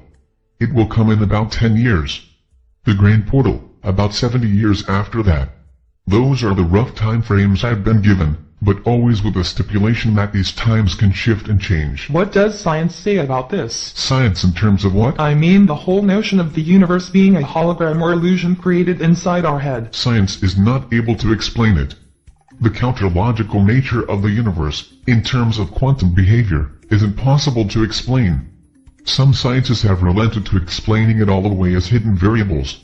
But frankly, what the Wingmakers have explained is that we're creating the universe through the human interface Anu provided us, by reinterpreting sound vibrations through our 5 senses. But it doesn't make sense. How can I see the moon, and the 2-year-old can see it exactly the same way? How can it be the same? No, this is what the unconscious mind provides the human 2.0 interface. It gathers the interpretation of the sound vibration of the moon, based on billions and billions of sightings throughout time. These evolve and change based on environmental conditions, but generally the notion that the moon is silver, and generally the size that it is stored and shared in the DNA and unconscious mind system, and reinforced by culture, family and education. This is the universal collective field. It's a field effect that transfers information through vibratory fields that interconnect humans. Maybe it'll just take me a while to get that one. I hear your explanation. It just doesn't make sense to me. Let me change the topic slightly. If everyone's life is pre-programmed, why are you and I talking about this? I mean, why are we able to discuss this? Why would Marduk's program allow us to even glimpse this information? It's a good question. Maybe the best way to understand this is to consider a thought experiment. Imagine that our universe is a bubble. It was created by a group of entities that used deception against their equals, who had never experienced such an evil vision of separation, and therefore couldn't conceive of a defense against it. This bubble universe seemed complete and always expanding. In many ways, it was an ideal platform for life, and yet only one sentient life form seemed to exist on one tiny planet inside this vast, the infinite universe. Inside this same bubble, there were vibratory dimensions that became known in religious circles as heaven and hell, and in spiritual and psychic circles as the etheric and astral planes. These planes exist inside the bubble, but are not visible with the human interface or five senses. We'll call this Bubble 1. External to Bubble 1, imagine there is another universe or dimension of existence. It is vast and encompasses Bubble 1 wholly. Within the second, larger bubble is the dimension from which our life essence originated prior to its insertion into Bubble 1. Now, beings in Bubble 2 can enter Bubble 1 and experience it fully. However, if they get too close to the populated planet called Earth and stay too long, they will manifest and not be able to return to Bubble 2. Earth is the focal point in Bubble 1. The entities, who fancy themselves as gods, create more bubbles. They entrap other races in the same paradigm of deception and cast beings from Bubble 2 to new bubbles that are similar to Bubble 1. These entities essentially plan to take over Bubble 2 for themselves, while making their equals, who formerly shared Bubble 2, enslaved worshippers who look to the rulers of Bubble 2 as their gods. Meanwhile, there is a larger bubble that surrounds Bubble 2. We'll call it Bubble 3. Are you with me? I think so. Good. So Bubble 3 encompasses Bubble 2 and all of the smaller bubbles related to Bubble 1. There are beings in Bubble 3 that are aware of the deception perpetrated on the bubbles and the beings within them, but infinite beings are patient and curious. They wanted to see what this separation construct would create. In dimensions that had only known oneness and equality, the concept of division in material form was interesting. But all the human misery, just to run an experiment? Remember, the human machine is not real. It's the equivalent of a spacesuit with artificial intelligence and a sense and response sensory system. The astronaut, us, is infinite. It cannot be killed, or hurt, or destroyed. While the experimentation looks miserable from a human perspective, it is vibrant with learning on many other levels, one of which is to build the awareness in all beings of never allowing this deception to occur again. The unconscious mind system of the human being exists in a similar, but significantly more advanced modus operandi, in the interdimensional beings that can interoperate between the three bubbles. It is what allows the equality and oneness to be maintained in vast worlds of space-time and quantum space-time. Now, within this thought experiment, you can see that the dimensions of space-time are more dimensional than one universe. That entities exist in these various bubbles, experimenting with their creation. Sometimes in this experimentation, they decide to enslave through the constructs of separation and deception. This occurs with issues that human beings can relate to, like scarcity, preservation of a race, unintended consequences of decisions, service to self instead of service to truth. All of these elements were in the behavioral equations of Anu and his Syrian accomplices. At some point, the lessons are learned. The entire experiment solidifies and hardens to such a degree that it cannot really compress anymore. Its value rapidly diminishes from that point. When this happens, beings will intervene. In our case, we intervened in the form of humanity returning to warn of this reality, hence the Wingmakers' intervention. As for why we are talking, it's simple. Marduk is not the only one who can program. And what does that mean? In today's world we have programmers who can write code that take the user of that code from one experience to the next. It moves them from point A to point B. Programming is an aspect of time. It's a directional process. You're aware of hackers. They come in all sizes. Earlier this year a 15-year-old kid hacked into the US Air Force. Even Microsoft is finding it impossible to protect its NT operating system. The hacker mindset is again a manifestation of separation. It is a polarity. A mind game of sorts, complete with ego and sometimes greed. Mostly, it's a reminder that whatever's a fortress remains vulnerable. The program that Marduk created is similar in concept to our software programming, but infinitely more complex and advanced. However, as any hacker will tell you, anything can be hacked, with the right technology and skill. Our programs have been hacked. We've been altered. We're not connected in the same way to the grid lines that rule this hologram that I called Bubble 1, a little earlier. Who? Who did the hacking? I could give you a name. I don't know. I've been told that there are many resources that are being used to create the crack in the wall, and then, from the inside, that's us, humanity, we'll push the wall down collectively and walk out of this prison. We are part of the crack. I don't remember volunteering. For what it's worth, neither do I. Okay. I'm going to shift the conversation a bit. In my notes from Saturday you said the following, that the Wingmakers claim that the three-dimensional five-sensory domain that humans have adjusted to is the reason we are only using a fractional portion of our intelligence. They claim that the time capsule would be the bridge from the three-dimensional five-sensory domain to the multidimensional seven-sensory domain. How does that relate to tonight's conversation, and what exactly is the time capsule? The time capsule is the content of the Wingmakers project. It's called the time capsule because it's a designed intervention to shift time. It's called the capsule because it is a delivery system of information that is designed to assist people to unlock from their grid lines their pre-programmed life path, where they were essentially a human robot marching through their life path as they were programmed to do. Until the Wingmakers disclose this aspect of their intervention, they can't disclose the real meaning behind their words. Again, they cloak their words in the accepted standards of this world's rules relative to the New Age, New World Order, spirituality, religion, philosophy, etc. This gave them an accepted anonymity. After all, it was all presented as a myth. There's nothing in a myth that could cause Anu to censor or strike back. They tested the explicitness of the language, and decided to place some of the activational elements in other formats like art, poetry and music. In other words, when they couldn't state something explicitly, because of retaliatory concerns, they would encode it into the art. But you've asked me to hold it back, this interview. What if it never gets released? Then it wasn't necessary. But then that would make the rest of the materials less than true, wouldn't it? I would say it would make them less direct or explicit, but to your point, yes, I would agree that the truth is diminished without the framework of this disclosure. Who are these materials for? I mean, I can tell you right now that when you were describing the first 4 interviews, I could count on one hand how many people I know who would listen to this perspective with an open mind. Most of my friends and family, I wouldn't even mention it. But with this interview, I don't think anyone I know would be open to it.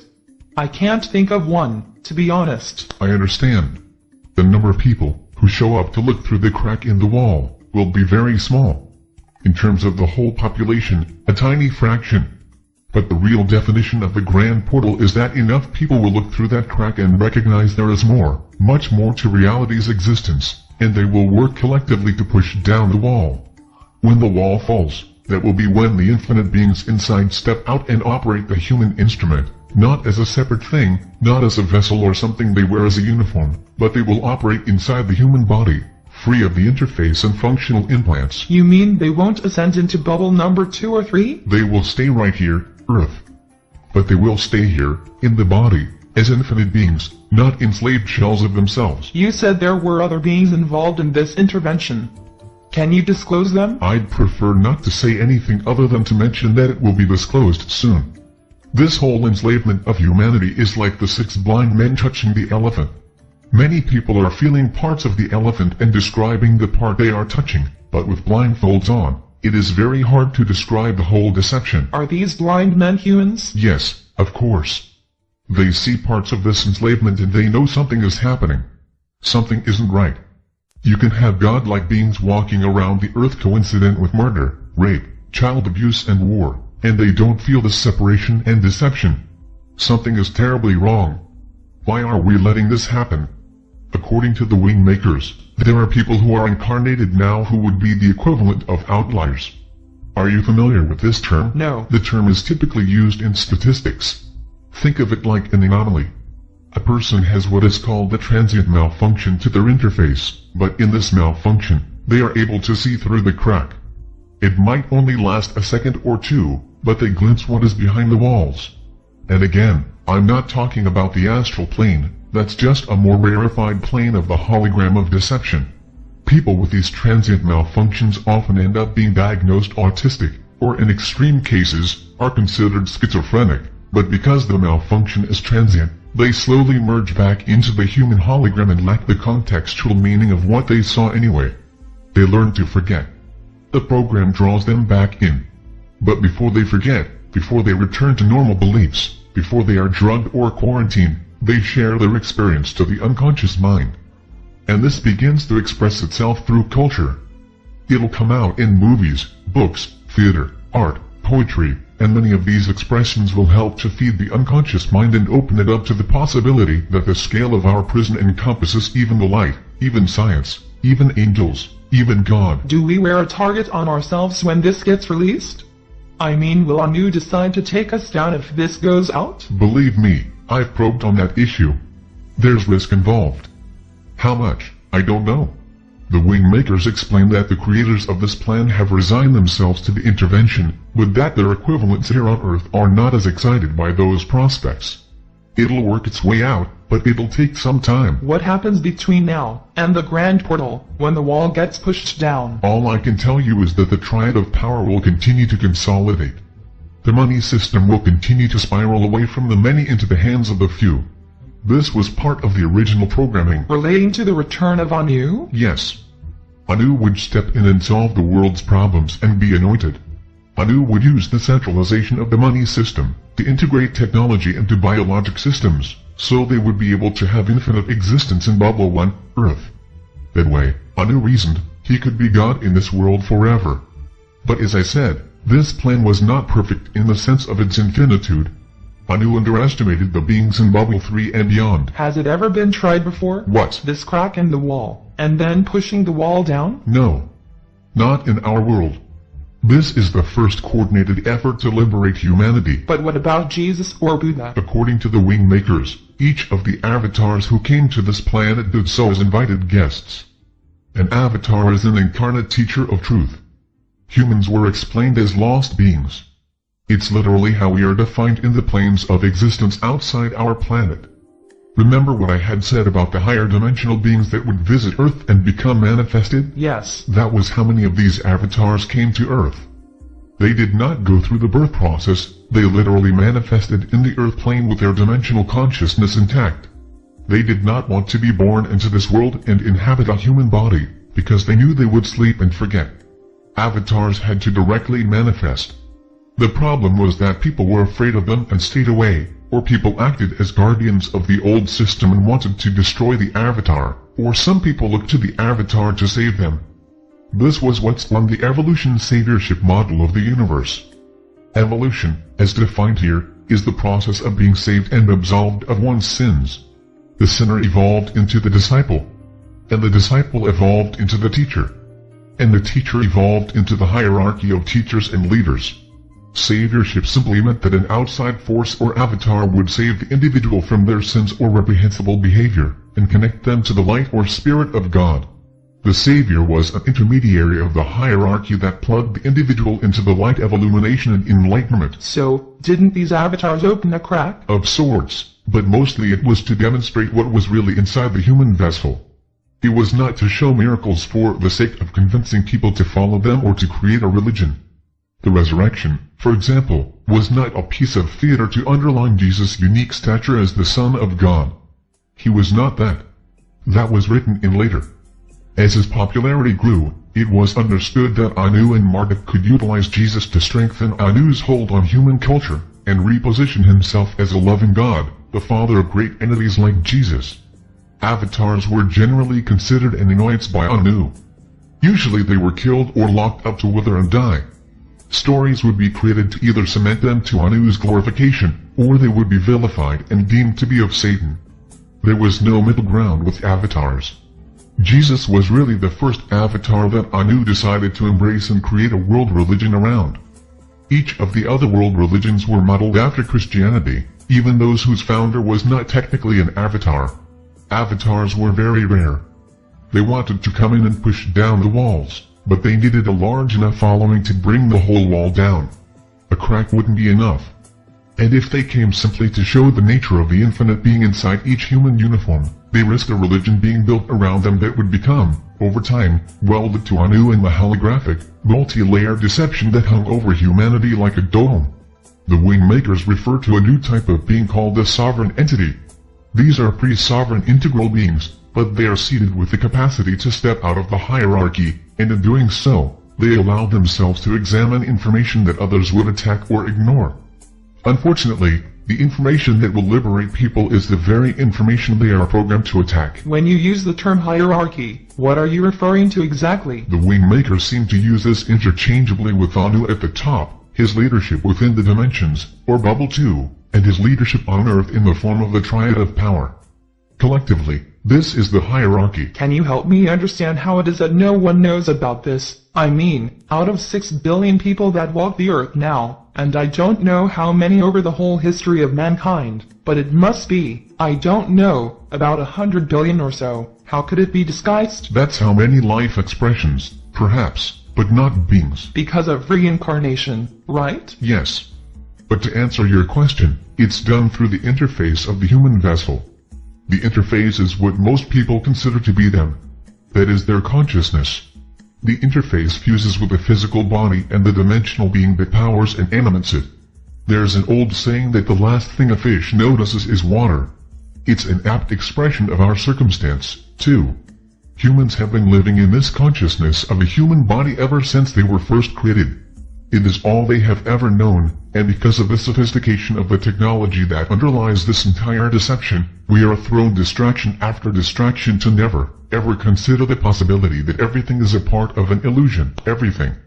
While it seems impossible that 100 billion lives have existed and not one has peered through the crack, it would be like going to the deep sea where the bioluminescent fish live, and explaining to them that a world exists of light and warmth. Maybe 1 or 2 would venture from the depths if they were told of this world, and they would return and report that they had experienced this strange, mysterious world. But never would they imagine that a whole world of land and air existed above that, where beings of entirely different natures walked on dry dirt and breathed air and looked at stars a billion light years away. Humans are a lot like those bioluminescent fish. Okay, I understand the analogy, but no one? Momentary glimpses through cracks, that's all. The avatars that manifested here have operated the closest to our true nature on this planet, but those who have gone through the birth process and have human DNA, they are locked into their interface or they are quickly removed. Tuesday you talked at length about Lucifer and his creation of the Animus. Where's that factor into this story? Until last night I didn't know if this interview would even take place. I knew you wanted to speak in depth about the Grand Portal, but I wasn't sure at what level I would be allowed to disclose it. This is very guarded information. It's both a break-in and a break-out. The break-in is difficult to engineer amid the misinformation and deception that occurs on this planet relative to humans. Lucifer and the fallen angels was a nod to the fallen humans who were booted out of Eden. It is the same story with the same purpose: place fear of rebellion in the consciousness systems of humans. Make it strong and potent in the unconscious mind, and make sure that Lucifer, Satan and the devil mirror the Trinity of good, the Father, Son and the Holy Ghost. Anu realized that the best way to make his human creation lean his way was to make the path to his kingdom appear virtuous and morally acceptable. And how do you do that? You have evil embodied in demons that are bent on enslaving humans and preventing them from following the virtuous path. It created the perfect polarity of human beings progressing to the kingdom of God, while demons seduced and ensnared them. Angels and ascended masters were guides to show the way to the waiting kingdom. Eastern traditions used demigods, hierarchies of masters, meditation, but it was based on the very same polarity, which at its most basic level was light is good, and darkness is evil. So with that said, let me return to your question about Lucifer and the Animus. The story of Lucifer is like a prop on a stage. With Lucifer in play, the stage is more dangerous. You can place blame. You can deflect blame and responsibility from the morally righteous and God-fearing humans. You can infer that your enemies are enslaved by demons that do the bidding of Lucifer or Satan. This creates conflicts that lead to wars. This creates histories of conflict which sow generation after generation of people who are living their forefathers' conflict. Amid all of this, God grows in stature and importance. Everyone wants to claim that God is on their side. Lucifer was a catalyst to enlarge the importance of Anu, to make humans dependent on him even though they never saw him, heard him, tasted him, smelled him or touched him. He was in the universal field, vis-a-vis the unconscious mind. It was programmed this way, and religious culture only made it feel more real. The Animus were the human 3.0, in the trajectory envisioned by Anu, to support his infinite supremacy over humanity. His goal was to synthesize humanity with technology. The Animus were us in a potential future. There are government organizations, corporate entities and research institutions that share this same goal even as we speak. How did the decision get made not to release everything? I've said that the Wingmakers materials are extensive.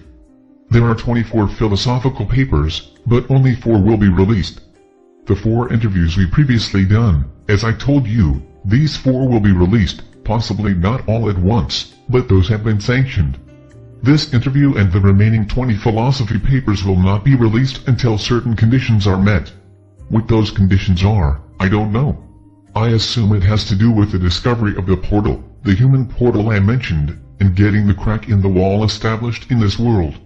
Once a foothold is made in establishing the inception point, perhaps then the other materials can be released. As for how the decision is made, let me be very clear that this is not my decision. It is determined by the Wingmakers. An intervention from time travelers is a very sensitive operation. Many variables need to be weighed and considered. Forgive my blunt question here, but how do you know that the Wingmakers aren't part of this whole deception? At some point you have to trust your feelings and intuition, otherwise everything is just a purposeless mental exercise. I can say that I'm 100% confident. As a scientist, I'm disbelieving by nature, but everything I've read and studied is consistent to their stated goal, which is to establish a new inception point for human beings in this specific time. Their first disclosure is a cloaked message of hope, an energetic rewiring of the spiritual philosophies of this planet, away from masters, organizations, hierarchies and belief. It is more focused on becoming a spiritual activist, or practitioner of behavioral intelligence. It is about activating pre-sovereign integrals, who are able to understand the evolutionary scope of the human being, and help it to veer in the direction of the sovereign integral. The next or second disclosure will be the activation of the human portal. I don't know yet how this will unfold, only that it will happen relatively soon. The third disclosure will be this interview, and possibly other material. When this interview is released, it signals that the inception point has already been made. According to the Wingmakers, this means that the grand portal will occur on this planet. Once the new inception point is anchored, it will unfold to plan. I have made the decision that if the second disclosure occurs, I will commit to this plan 100%. Until then, I have told the Wingmakers that I am with them, and will conduct my actions according to their insights and guidance, but I will always have doubt in my mind, until I see that the second disclosure occurs. What if no one believes this, Dr. Naruda? What if you release this interview sometime in the future, and no one can relate to it or, as you suggested, they attack it? What then? Is the human portal sufficient to make this whole thing happen? Yes. That's what I've been told. Once the inception point is anchored, it will all unfold to plan. So no one needs to believe this, it'll just happen? That doesn't sound right. This information will remain in the underground, but science, according to the Wingmakers, will be the force to actually prove out this information. How? Science will find the walls. They won't expose the crack or necessarily assist in the demolition, but they will expose the walls. But you said that LERM was discovered by the ACIO, and they thought of it as God or universal intelligence or whatever it was. Yes. I'm not saying that science will define the hologram of deception as an insidious ruse perpetrated on humanity to enslave infinite beings to operate as finite, fear-based diminishments of themselves. That's not my point.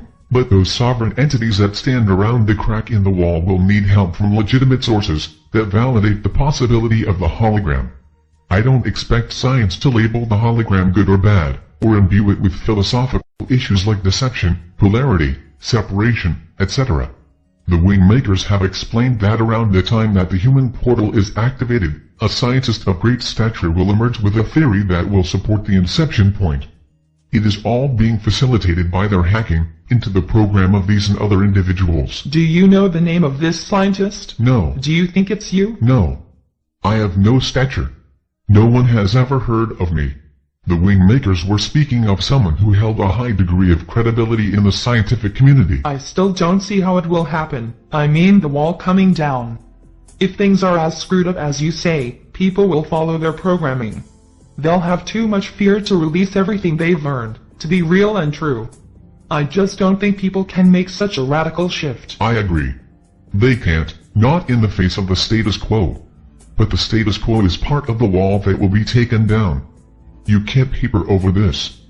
You can't wave a magic wand and pretend it doesn't exist. The wars between races, religions, classes, geographies, relationships of every scope, these cannot be pardoned by a savior or ET race. They have consequences, and these have to be dealt with. The status quo, the old normalcy, the comfortable distortion, will be removed, because you cannot build a heaven on earth as simply as plopping a new reality layer on top of the status quo. It would be like adding the Grand Canyon on top of a skyscraper. The skyscraper can't support it. The amount of change that's coming sounds overwhelming. If there's one thing I learned in this interaction with the Wingmakers, there is a programming track, and then there is a super consciousness track. The latter is involved with how quantum reality membranes intersect, and can create chain reactions that ripple across every dimension. These chain reactions are guided by event strings designed by beings from very high dimensions. As I previously said, every being has the I am, sovereignty, but they also possess the we are, integration. As the I am asserts itself through the expression of behaviors, either resistive or insertive, the I am disentangles itself from the program, the human 2.0 interface. It begins to reconnect with the we are frequency, or the tone of equality as the Wingmakers have referred to it. It broadcasts this through the unconscious mind or universal field, making it easier for another being to touch into this same perspective, and adopt these behaviors. My point is, that either the designers of the higher dimensional planes, or humanity as a collective, could potentially accelerate or decelerate the grand portal. What if there was a tug of war, like the higher beings wanted it sooner, and humanity wanted it later? I don't know. I suspect the higher dimensional beings would listen to the resistance. I really don't have an opinion on that one. One day, hopefully in the not-too-distant future, a person will hear this interview. What advice would you give them? Everyone has thoughts and emotions. Everyone shares a reality called Earth and the human body. We're all on the same stage, playing different roles, but the stage unifies us to some degree. None of us can look across the stage and see a beautiful world of peace and harmony, or goodwill to all men. It isn't the reality that encompasses us. The question is, how do we move closer to a reality that supports our most innate truth, that I am, we are? How do we create a stage and write a play that supports our transformation into the sovereign integral, that is in fact what we each are?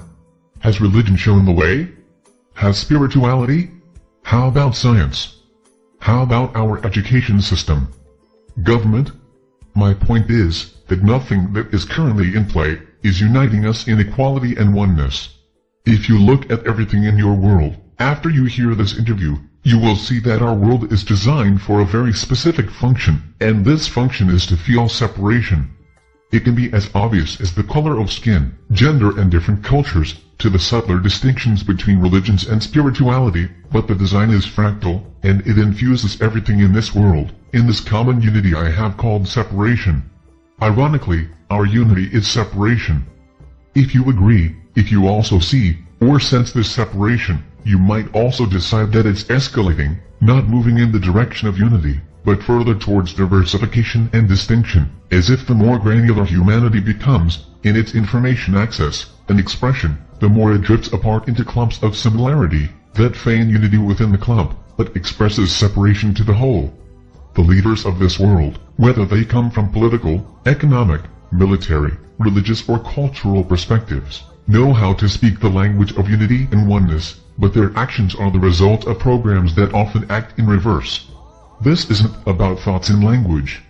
This is about behaviors and actions. People know how to disconnect from their thoughts and say one thing, and then do another. They know how to feign care, but their actions demonstrate hollowness.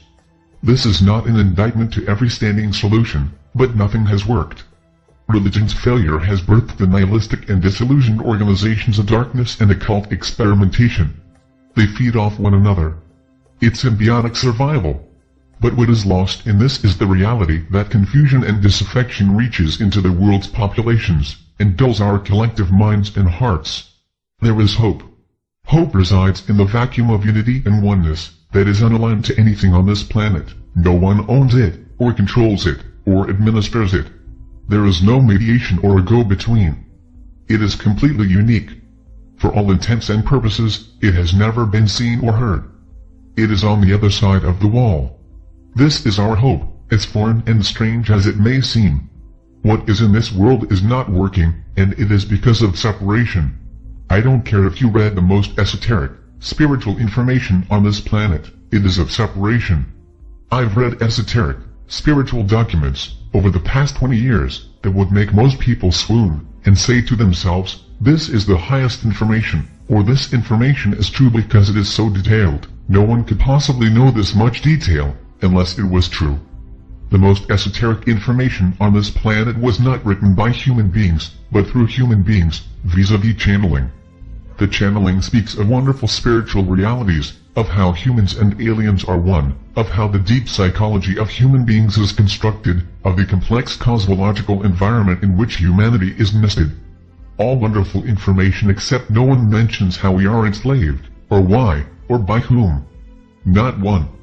If these wonderful sources of information knew about how humanity is enslaved, wouldn't they share it? Isn't this the most basic point of information? What the Wingmakers call the inception point. Why hasn't any of this esoteric literature shown this? I'll tell you, because the beings are either inside the hologram and don't realize it themselves, or are part of a deception and are guarding its discovery from humans. They're no different from us, as infinite beings. They're lost in this hologram of deception as much as we are. For those of you who hear this interview and are unsettled by it, I can only say, good, you should be. It's a reality check on a cosmic, universal and individual level. You can bathe in the splendor of spirituality, and quench your thirst with the presented masters, or you can deepen your understanding of the reality that confronts us, and stand up committed to apply your self-expression in service to truth. To walk your life in the expression of resistive and insertive behaviors. To be sovereign and integral.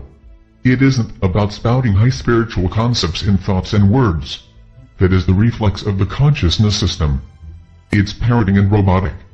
Live the I am, we are, in your behaviors, and leave the mind. Shutter it. The mind is programmed to compare and analyze, which feeds the me-you separation. Sorry about that, I got a little carried away with my answer. No, it was good to hear your passion for this.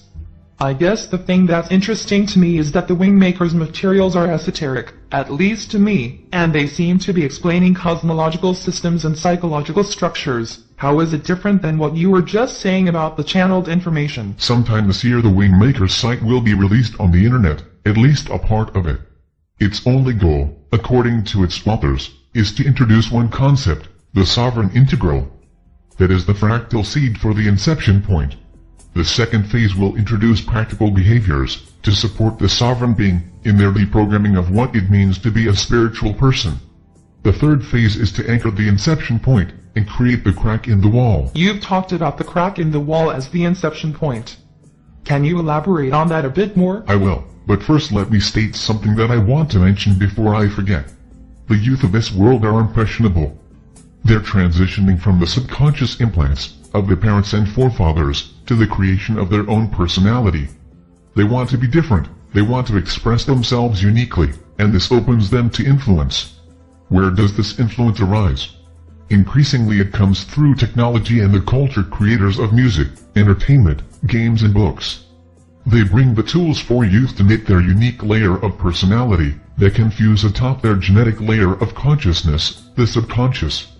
The glamour models, as the Wingmakers refer to them, convey a powerful elixir, which is to be selfish and self-obsessed. Narcissism is okay. Nihilism is the philosophy. This is prevalent and it will continue to spread, because this is our news program. When technology is unleashed, in the form of global platforms, the impressionable youth will inform their consciousness and personality layers by means of this underlying philosophical belief in nihilism. The way this seeps into the culture, through technology that helps codify personality in our youth, is one of the clearest examples of how Marduk's programming spreads. However more sophisticated the technology becomes, the more integral it is to the person, the more the culture creators will exercise this philosophical system in humanity. Why? Because nihilism is the belief in nothing, and if kids build their personality and belief system from these ingredients, they will be more obedient to their internal programs. Why? If you don't really believe in the higher reality of our world, you are more inclined to relinquish your sovereignty, or the I am consciousness. The phrase, selling my soul to the devil, is simply code for, I surrender to the will of Anu, and desire to let him take my life for his purpose. The unstated objective of that renouncing of the I am, is that Anu will give me something in return for my sacrifice. But the only thing that is returned, is slavery to the system. You walk your life according to your program, and the program ensures you are a puppet, whether you are rich or poor. I'm glad you mentioned children. Do you see them getting this? And if so, at what age? If you mean, will children understand the information that I've shared tonight? Yes, of course. In many ways, they'll get it better than their adult counterparts, whose human 2.0 interface is more welded or infused into the human uniform. But the Wingmakers have written the material so that they will be understood by the prepared, and age is not the key factor. It is the preparation. Like what? I mean, what constitutes preparation? Preparation is willingness to change.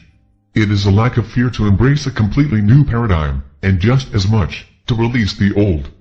If a person is poorly prepared for this information, they defend what this information tears down, which is nearly everything. They are not prepared to step into the vacuum of change that this information brings into their life. But why? It requires a lot of responsibility to accept this information. This information is unsettling because you are on your own. We are on our own.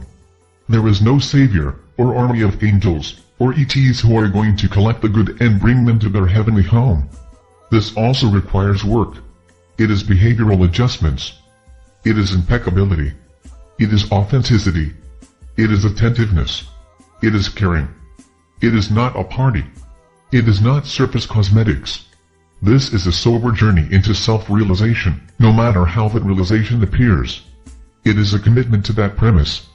You don't say to yourself, I'll walk that path, but only if I get to go to heaven and rest in paradise with beautiful souls all around me. That's not this path. For those who want that path, they can subscribe to the religion or cult of their choice and find those kinds of promises aplenty. This information is for those interested in breaking through to their true self, and in doing so, not to rest and relax, or party and enjoy, but to serve truth through their behaviors, until everyone crosses into that reality of oneness and equality, from which we came. You were talking about the insertive behaviors a little earlier. I wrote some of them down, but I didn't hear the word love. Did I miss it? Or is it missing for a reason? Love is not used frequently in the Wingmakers materials in general. I think in part that's because the word carries so much baggage in this world. It has a kind of sentimental, codependent energy in terms of relationships, and then in culture it's used so casually, almost like a catch-all phrase that people use to greet one another like, how are you? Love is the unification force. It is only that, and yet, in many ways, that is everything. From the Wingmaker's perspective it is a very important word concept, even though they use it sparingly.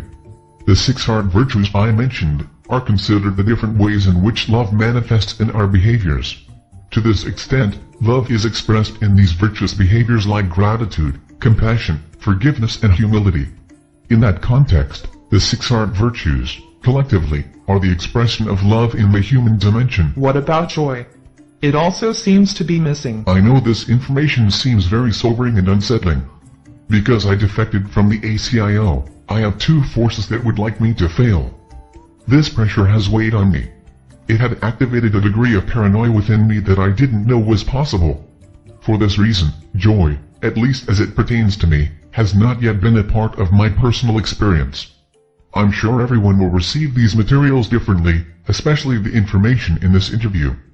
I would remind you that the emotional and feeling world is a functional implant, and the emotions we attribute to our heart or soul are not truly coming from those sources. Then, where do they come from? The layer of the mind known as the unconscious generates emotions, but they are felt throughout the human body.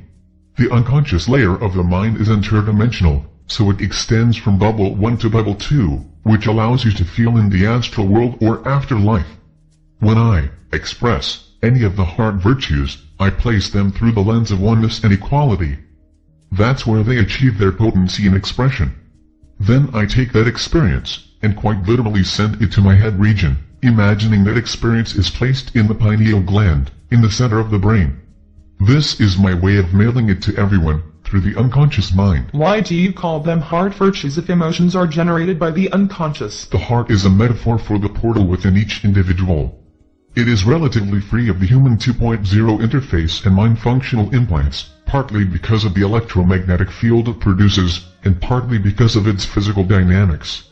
The Wingmakers suggest that the heart virtue should be experienced and expressed first in this region of the body, instead of the mind or head region, as a way to isolate the tendency of the mind to simulate these emotions from the unconscious mind layer, where they, by definition, lack the same potency of expression, because they exist in separation. It sounds kind of complicated. I prefer to look at the flip side.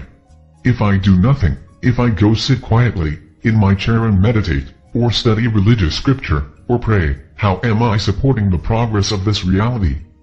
If this world remains ensnared in deception, that's complicated, not just for me, but every being in bubbles 1 and 2. One of the things you've mentioned frequently is this notion of oneness and equality. I understand the meaning and import of the words, but these are certainly not new concepts. Doesn't every spiritual teacher say this? Not all, but some do. You can go back 2,500 years to Heraclitus, who announced that all things are one. It is an important concept of human philosophy, and to some extent modern-day physics. With regard to religions, often the founder says one thing, and the followers, who organize and interpret the founder's words and teachings, alter it, but oneness and unity have not been mainstays of religion, particularly in the context of behaviors. The Wingmakers are focused on behavioral intelligence, expressed through the lens of oneness and equality. The I am, we are, is rooted in this principle. It may not seem like a big deal to adopt this simple philosophical perspective, and frankly, it isn't, because they're simply words and it's only a concept, but if it's genuinely adopted and anchored in the core of your belief system, then you can possess the necessary commitment to express this in your behaviors. And this is where most people will probably have a problem. The human 2.0 interface is full of programming from Marduk and the human unconscious. It is way down in this quagmire like a person caught in quicksand, struggling to find a rope or anything solid to pull themselves out. The rope in this case is the simple framework of I am, we are, and applying it through our behaviors, but it has to line up. If you adopt the framework, but your behaviors do not reflect this, the rope disappears. The unification of all beings in all dimensions exists. It's only when you step out of quantum space-time that you realize the illusion of separation, and retaining this basic truth of oneness and equality in a human 2.0 spacesuit is no simple task.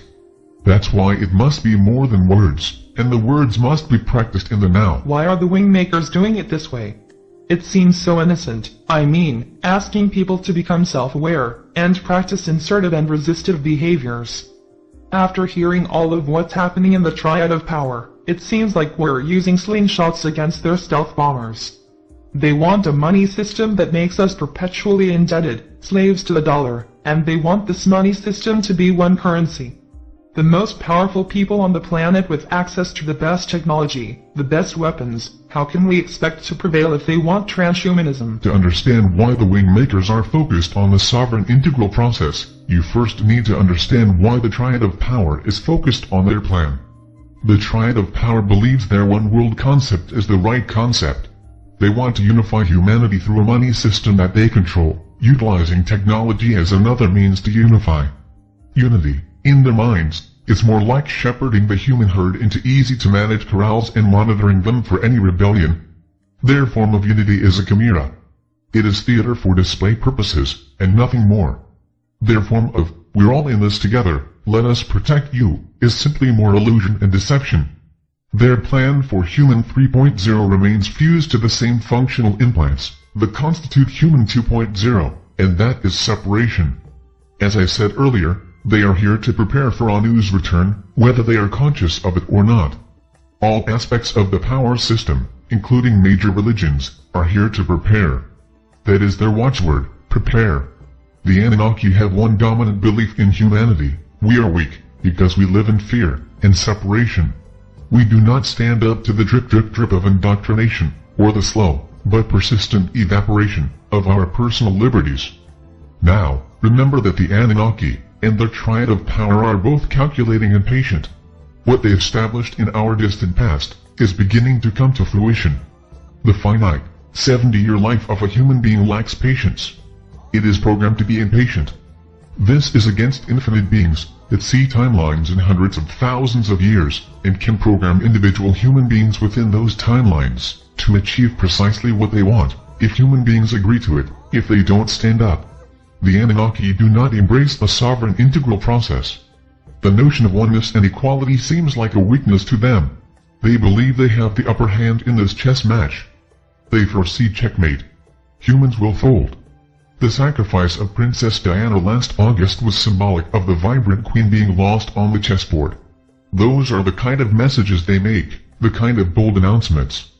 They do this out of a feeling of certainty in their programming, and patience. When I say programming, I don't mean just the internal interface that Marduk has programmed, but also the programming of the unconscious mind through the media, culture, religion, politics and economic structure. The combination of these forces is really the cause of their confidence, because they see our fall as an inevitability. Now, to answer your question, human beings, even those with Anunnaki DNA, can become self-realized of their true nature through a simple process. It doesn't require that they meditate and pray all day, or retreat to an ashram. The sovereign integral process becomes a natural part of the life expression of the individual. If enough human beings can embrace this process, or something like it, the crack in the wall will expand, the wall will become less stable, and the world of separation, in its brittleness, will begin to crumble. The life essence is what we have on our side. This is not a slingshot as you put it. It is the infinite force that powers every object in the universe. Life is inside us, and it exists in one and only one state: equality and oneness. The entire hologram of deception, as created and curated by the Anunnaki and their cohorts, that is not life, it is the exemplar of separation. Life is truthful and authentic. Separation begets deception, unworthiness and fear. If enough human beings awaken, if we begin to realize what's afoot, what plans are being made to further enslave us, and ensure that we remain a part of the hologram of deception, life will move inside us and we can collectively stand up and stop this. But it has to be done in the right way, with honesty, forgiveness and compassion. The alternative to separation must be expressed in our movements and practices. We have to model these behaviors as a collective entity. That is the definition of the grand portal. You've talked a lot about separation. Can you elaborate on why this concept is so prevalent? If you look at the material that comes from religion, spirituality, philosophy, psychology, even the arts, you will see that much of this material is designed to be an owner's manual for our functional implants. They support the Human 2.0 interface. They instruct us on the methods and attitudes to activate these systems inside us. I've previously mentioned the 3 layers of the consciousness interface: the conscious mind, the subconscious and the unconscious. The unconscious is where we mostly operate in terms of our behaviors and perceptions. The unconscious mind layer is deep and penetrating, and it is universal. As I said, it's how Anu uses the oneness concept to his benefit. We are one in separation. The unconscious mind is one. Separation is a fractal energy. It infects everything within the hologram of deception to such a degree that it's not recognizable. No matter how well-intentioned a person or organization might be to convey true information, what often lurks behind the information is this fractal energy of separation, and its use of comparison and judgment, and all the other tools of separation, that distill down to fear and unworthiness. It's as if the internal programming of Marduk, and the external programming of the triad of power, echoes around in all content of all times and cultures, so common and accepted, as to be unnoticeable. We have accepted separation, because it seems normal. Thus our behaviors and perceptions, driven largely by the unconscious mind, embody separation, and the vast majority of us do not even know it. Okay, but then how do we become aware of it? A person must understand that they are being programmed. That's a starting point. If you don't accept this basic premise, then why would you choose to change? If you do, then observe the programming inside you, within others in your environment, the larger world, and begin to see how subtle this programming is. In many ways, to observe this programming requires us to be neutral, so we can simply observe our internal states and the messages therein, as well as those of the external program, which come via television, the internet, email, newspapers, magazines, direct mail, and so on. It isn't critical that you know how every program is expressed into your life or what its esoteric meaning is. What's important is that you understand you are being programmed and you seek an internal source of direction, inspiration and movement. The sovereign integral process is focused on you, the individual, directing your own self, life essence, to express itself in oneness and equality. That's it. If you do this, then you are releasing the hold of the programming. For some this can be done quickly, and for others it might require more diligent practice. Can I do this and still be a Christian or whatever I was raised in? I suggest that anyone who resonates with this information, try it out. See how it moves them through their life path. If they want to remain in their current structures, see if elements of the sovereign integral process could be applied. But if you don't see separation in your current practices, then stay there, because you won't have the motivation to be a practitioner. But you just said that most of us don't see separation. I said that if you don't see it in your current practice, then you won't be motivated to change. This process is all about change. Make no mistake about it. It is not selfish in any way. There is no burrowing into the bedrock of a belief system here that will make you feel superior, or privileged, or wise. There really is no belief system here, other than the sovereign integral process. There is no structure, no organization, no master, no hierarchy, no one is above another or below another. Do you see? This is not an organization of this world. It cannot be of this world. Otherwise it is subject to separation. The only way the human 3.0 SI manifests is inside enough human beings who exemplify this process, who anchor this new consciousness of conduct on this planet, and share it through their behaviors and unconscious mind. That's the only way, and not everyone is prepared to do that. What happens if we see separation, but still don't have the motivation to make the changes in our behaviors? The functional implants of the human 2.0 interface are seldom easy to release. They will hold on to your life essence as long as they can.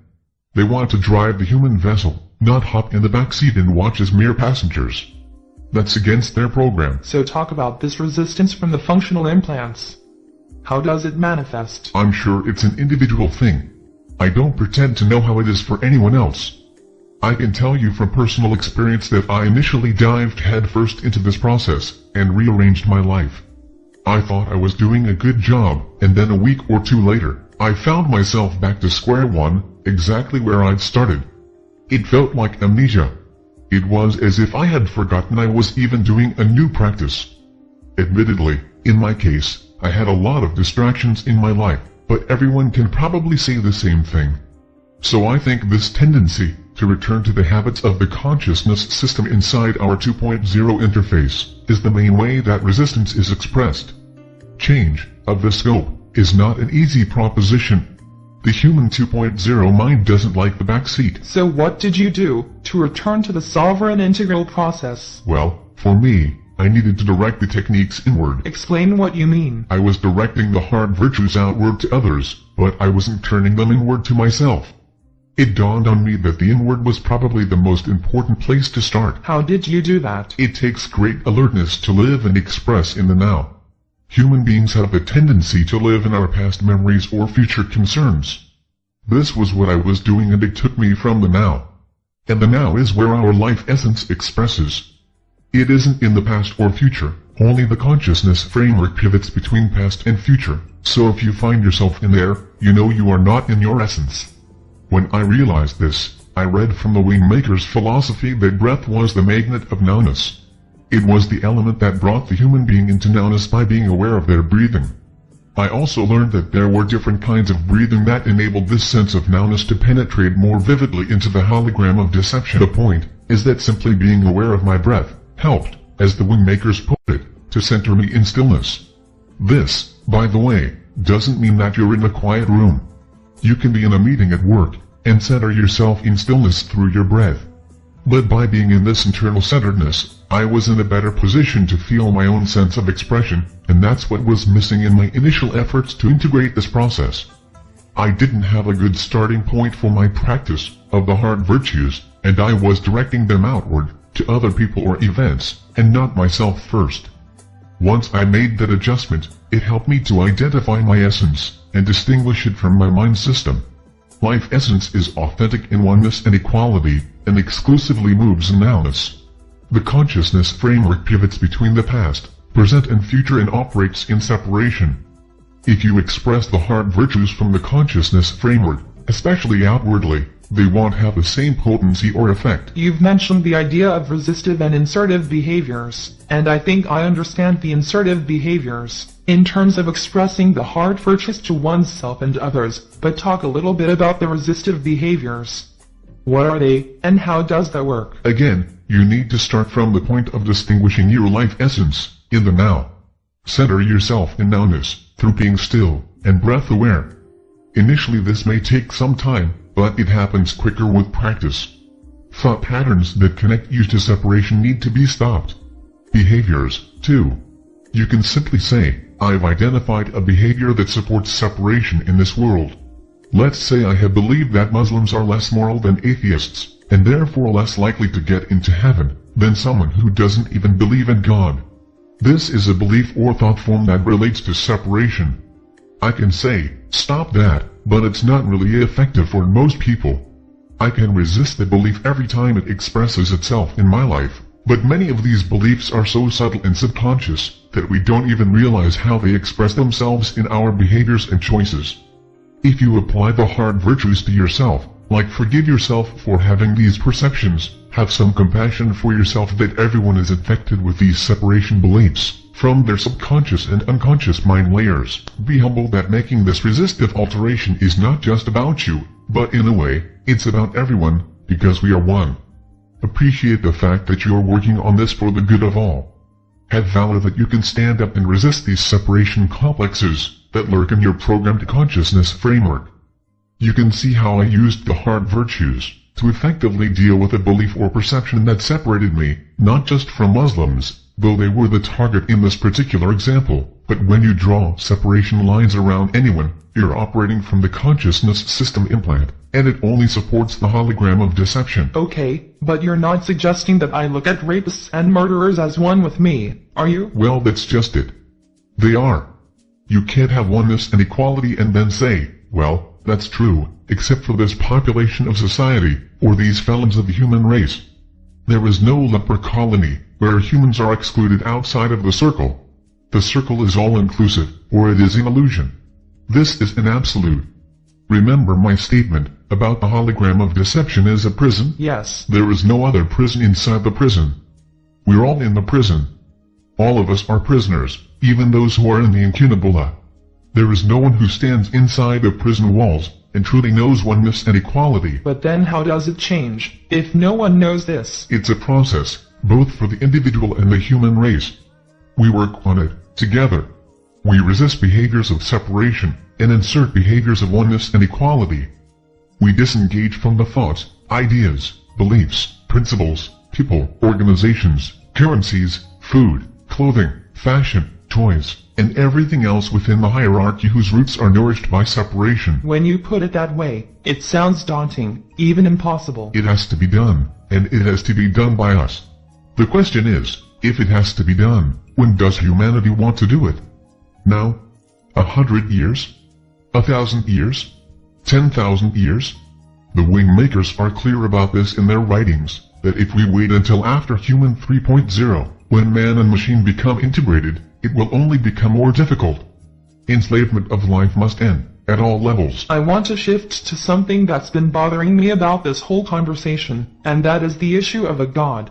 From your description, God, as we've come to think of him, or her, or it, is an illusion. It's really a being who presents himself as God.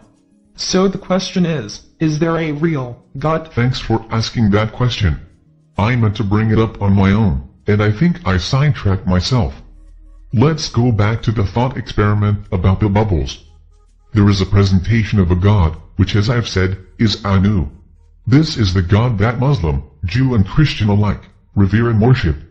This is the God who desires to return and provide a clear supremacy over humankind, to direct humanity to a Human 3.0, one-world transhumanist existence that would stretch into forever. As I have said, there's a life essence inside all beings, including the Anunnaki, and this life essence is infinite.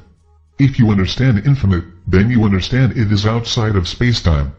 If a being is outside of space-time, it is not defined by polarities, like birth and death, creation and destruction, good and evil, and so forth. It is beholden to none of our vocabulary and concepts. Thus, when the Wingmakers decided it was time for this information to become available on Earth, it was offered, in terms of its text, as a bridge. In other words, it was decelerated to our language constructs. And other forms of media, too, like the music and art. Yes, but in a different application. All of this information needed to be encoded in a way that would be acceptable to two sources of scrutiny. One was Anu and his hierarchy, the other, the individual. Which is why the material in this interview will only be released when certain conditions are met, and the Wingmakers are reasonably satisfied that the information will not be taken down by the hierarchy, or dismissed as a fairy tale by the individuals they are trying to reach. Now, when this deceleration occurred, they elected to release the information in phases. Phase 1 would be encoded in a way that would allow people to understand the world outside of the hologram of deception, but in a framework that's somewhat familiar, that's resonant with the evolving beliefs on the planet. Hence, the idea of first source, source intelligence, sovereign integral, human instrument. All of these concepts will be provided without contextual details, because if they were included, the information that I'm telling you tonight would be purged by the hierarchy. The entire event string would be taken down. The inception point of the portal and grand portal would have been mired in doubt. So, it will be dispensed in the manner it must. This is not in my control. Source intelligence is the energy intelligence of first source that serves to accelerate the expansion of consciousness and supports those who desire to unlimit themselves. What does this have to do with the existence of a god or not? I just wanted to clarify that the word God means multiple things and it needs to be clear what meaning is being used. That's why, in part, the Wingmakers don't use the word God but instead use the word first source. However, in their later philosophical writings, after Chamber 6, they don't use this word, for the reasons I mentioned. But these are very subtle intonations in their writings, as they try to weave their messages into our modern-day culture without being targeted by hierarchical censors. There are literally people who censor this information? There are people who censor and control information everywhere, in the media, the government, the military, the sciences, education, religion, everywhere. The hierarchy has a complete army of censors. The vast majority don't know who they really work for, they're just enforcing what they've been hired to enforce. It's just a job. But technology platforms exist primarily for censorship. Intelligence gathering enables NSA censorship and information control. It's their job to filter, control and manipulate information. The system of mass surveillance isn't deployed to protect the masses. It's to control them, to keep them inside the prison, from Anu's perspective, and controllable, from the elite perspective. You're not saying that the NSA cares about things like this, are you? Not in the sense of how God is defined, but it's through their surveillance platforms that those in the hierarchy are alerted to information that details critical aspects of their hologram of deception. That kind of information is fed upstream to those who do care. If that's the case, then whenever this gets released, it'll get censored. So what's the point? This is all about timing. If this gets released, it will be because the Wingmakers have confidence that it will pass censorship. Something will have happened to enable it. I'm aware you haven't really answered my question yet on God, so I do want to come back to that, but with the internet these days, couldn't you just drop this whole information on the public at one time? It'd go out to a few thousand people and then they could put it out on other sites and it would just grow in geometrical progression. How could they hold it back or censor it? It would be modified. It's a complete set of information.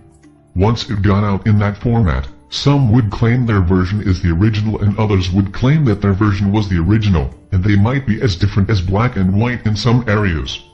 It only creates confusion, and once there's confusion, it's impossible to bring clarity.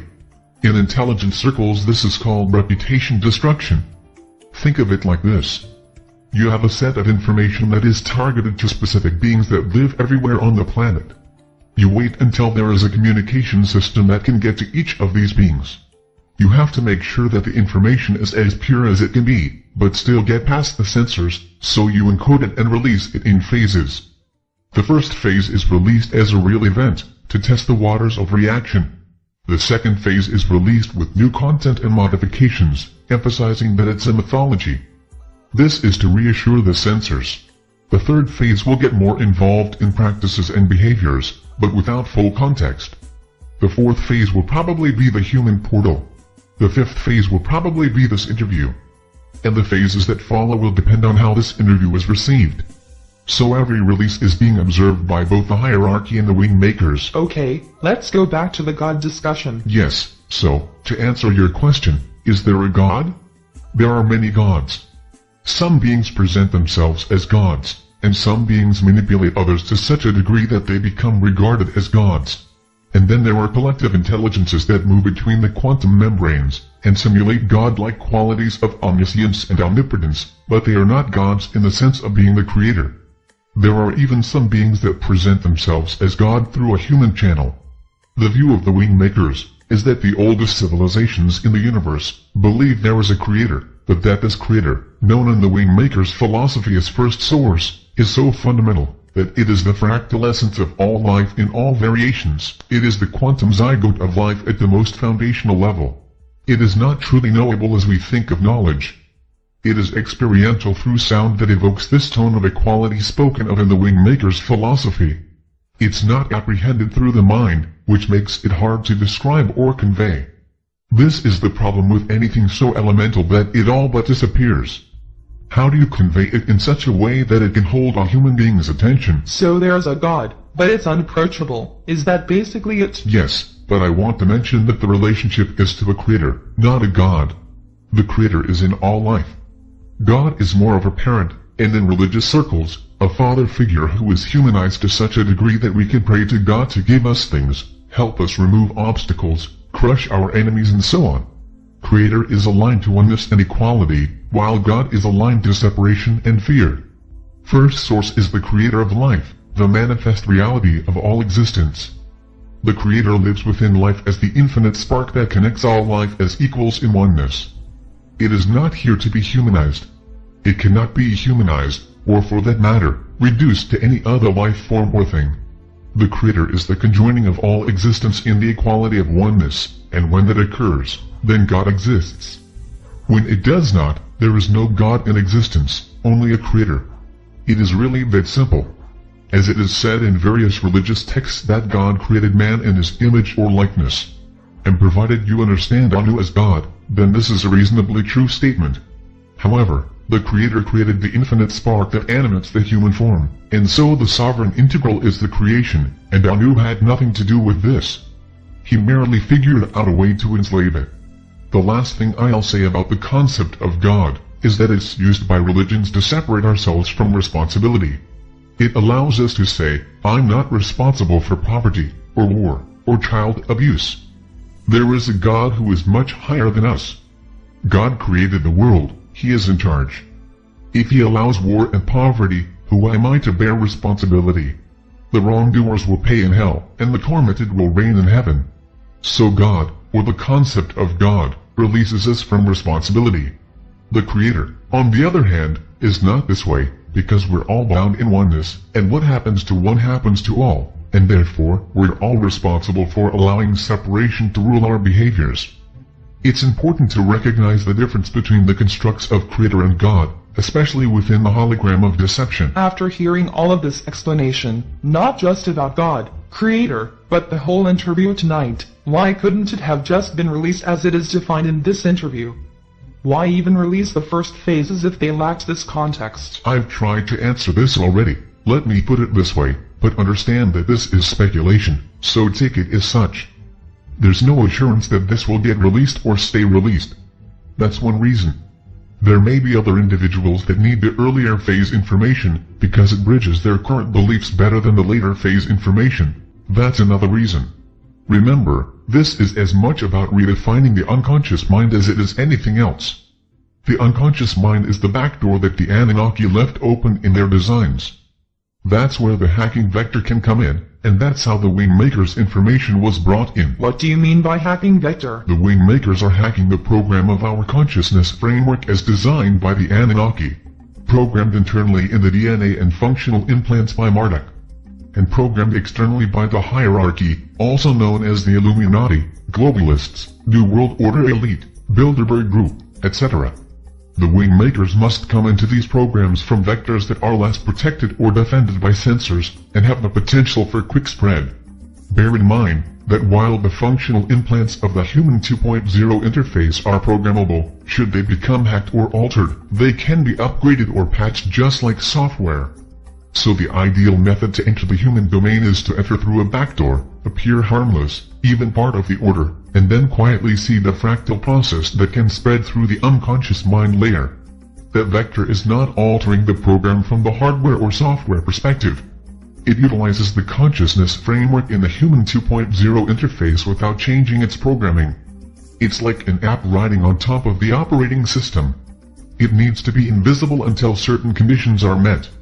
Once those conditions are met, it can be released, and once it is spread, it cannot be stopped. I'm not familiar with the term app. What does it mean? It's a software application that's not part of the OS, but uses the OS or operating system. If it isn't changing the consciousness framework, then what's it doing? It allows individuals to initiate their own sovereign integral process, which allows them to release the hold of these systems on their life essence. It's less about modifying or changing the program than it is about releasing the hold that these programs have on the consciousness of the life essence. Okay, I think I understand, so I want to go back to this process. You said it has two main parts, insertive behaviors and resistive behaviors. You also mentioned something about breath, but I didn't hear you say anything specific about it. Yes, the breath is an important way to bring you into self-awareness. It's like a quantum light turning on that illuminates your life essence, that part of you that is not of the Human 2.0 interface. You're able to sense and begin to re-experience this infinite being that is you. The breath is something that anyone can use without a lot of complication, and obviously, it's always with you. It doesn't require any technology or expertise. It's really just a way to shift attention to the core of yourself. The Wingmakers write about quantum breathing or quantum pause. It's a technique from Philosophy 7. Can you explain it? It's very simple. You breathe in through your nose for about 2 to 4 seconds, or whatever's comfortable for you. Once you've filled your lungs, you pause, or hold your breath, for the same amount of time you breathe in. While you're in the pause, holding your breath, feel it like a suspension of time, and fill that space with the feeling of I am. Okay, sorry to interrupt, but tell me again, what is the I am feeling? How do you define it? It's the sovereign aspect of consciousness. It's not the personality that defines your human experience, or you typically associate with as yourself. It is the infinite consciousness of you. It is also one. High is one. It is one thing, infinite life. It is not the mind, nor the heart, nor the body, nor the feelings and emotions of the personality. It is singular in its depth and silence. Okay, go on. After you hold the breath in your lungs, and anchor it with the I am feeling, you exhale through your mouth, again for the same period of time, and then you pause again. Your lungs are empty, and as you pause, you hold the feeling of we are. Then you repeat this cycle until you feel you're done. Can you explain the we are feeling, too? This is a sense of connection to all. The sense that you are connected, and that the I am feeling you held a moment ago is being shared with all. I use the out-breath pause to place any of the heart virtues that I'm working on at the time. For example, I might be working on the virtue of compassion in my personal life, and I can hold that feeling of that out-breath pause, and imagine it as being shared with all. I think I understand what you're saying, and I don't want you to take this the wrong way, but how can this possibly compete with a globalist agenda of world takeover? It's a fair question. But look at the reality. There are many who've protested this enslavement. Throughout history there have been people that have come to this realization through various means, and they alerted people to this deception. They may call it a conspiracy, without really understanding the depth of this deception, or its ultimate plan, but in whatever way they know of this, and at whatever level, they all experience fear. The fear is that we're powerless to stop them. The capstone of the elite have been planning this for more than 11,000 years. Before Human 2.0 even existed, the plot was devised. They have powerful interdimensional beings that know humanity on an intimate level, because they literally created the human being, and they can program humanity with such granularity as to define our life paths down to our day-to-day choices. How can one possibly defeat such an antagonist? They have the money, they have the politicians in their pockets, they have the defense and protection, they have the powerful relationships everywhere in the world, and they have the most powerful technology, in terms of surveillance and weapons. Their innermost circle is impenetrable. We can be wide awake and aware of what's happening, but awareness doesn't suddenly, in itself, change the chessboard. They taunt us to protest. Wave your signs, publish your websites, fling your fists to the sky, investigate all you want, it won't change a thing. They will tell us to our faces that their power is inexhaustible. This is how they think. They want us to feel this futility and have this overriding sense that the endgame is unavoidable. They want us to believe that we are powerless. Remember, they are securing the world and its populations for the return of Anu. That is their program, and while only the capstone of the elite understands this plan, it is enough, because the downstream operatives are loyal, programmed entities. All one needs to do is to watch Madeleine Albright in that 60 Minutes interview, and you will understand how they have been programmed to think. I don't think I saw that. What did she do? About a year and a half ago, Leslie Stahl of 60 Minutes asked the U.S. ambassador to the United Nations, Madeleine Albright, if the death of 500,000 children was worth the price to essentially punish Saddam Hussein.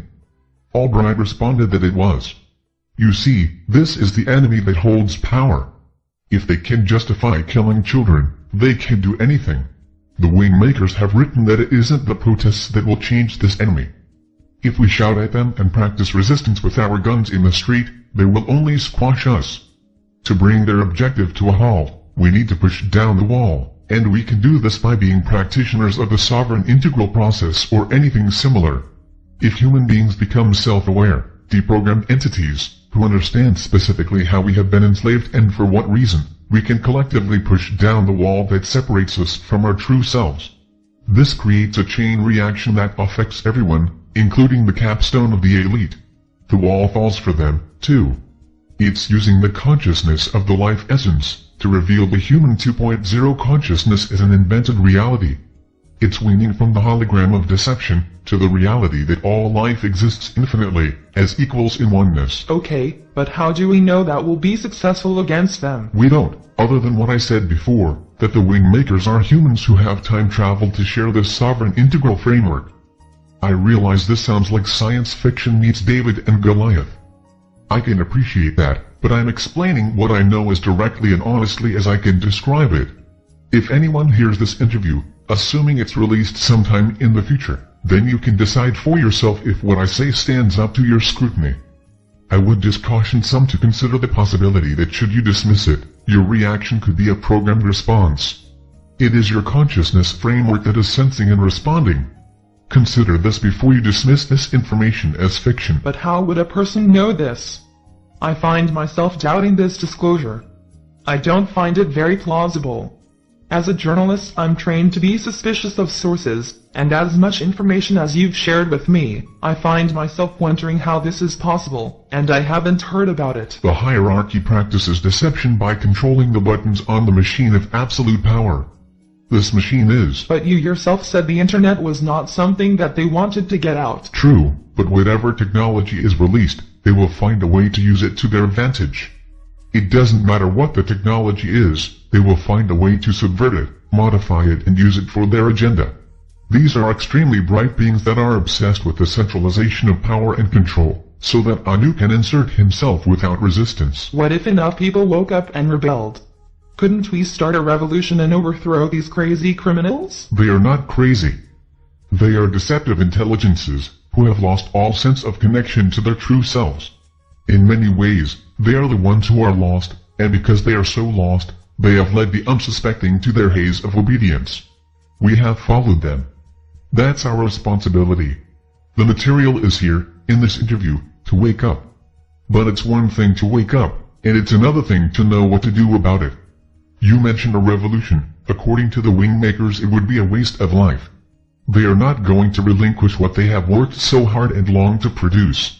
This will only change when the wall is pushed down. The wall is the human 2.0 consciousness framework that is programmed within every human being. The wall needs to be pushed down, and the way this occurs is not through protest, storming the gates, or shaking our collective fists in their face. It must be done through individual self-realization, and this, because of our programming, requires us to follow a process that enables us to become self-realized of our life essence. If we remain in separation, we can't solve the problem of separation. If we remain in deception, we can't reveal anything of our true nature. So we need to see all, as one and equal, in this hologram of deception, and that includes the capstone of the elite, as much as the poor and hungry. I don't see how people will be able to do that. Maybe I'm a pessimist, I don't know, but will enough people really be able to do this? At the heart of this whole situation is a single reality, and that reality, as hard as it may be to touch, is that we are infinite beings. Everything that is of space-time is within the hologram of deception. Everything. Which reality do you believe is more powerful and lasting? Whatever is infinite. Don't believe the programming that you are powerless. The sovereign integral process demonstrates that you are not merely a programmed life existence. I feel I could go on with this conversation for another couple hours, but I also sense you're trying to close it up. How are you doing on time? I can go a little longer if you have more questions. I have lots of questions. How about if we take a short break and I'll take that time to review my notes, and then I'll try and keep my next set of questions to another 15 minutes or so. How does that sound? Sure, that's fine. Great. Then we'll begin in 10 minutes. The tape is rolling again, and I've got my questions. Are you ready? Yes. Okay, good.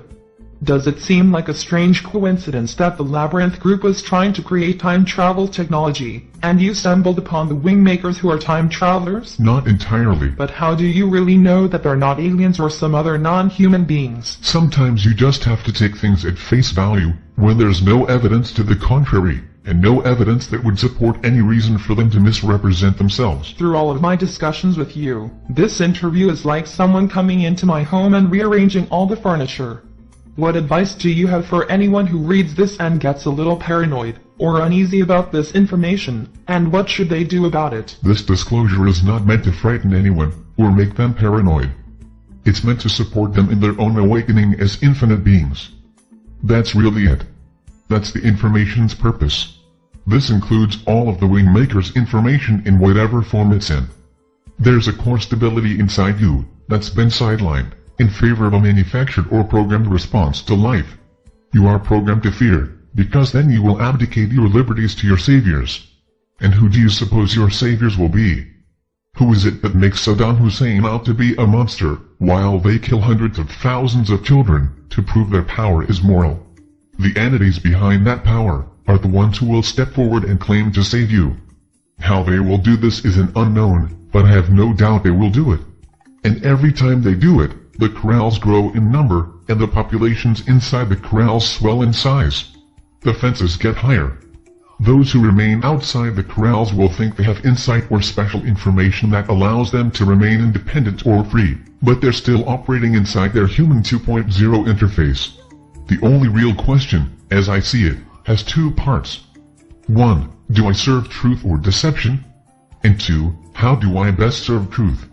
If you feel that the best way to serve truth is to protest, resist, build awareness about what is happening in the world, then do that, but I would recommend doing it from a non-polarity perspective.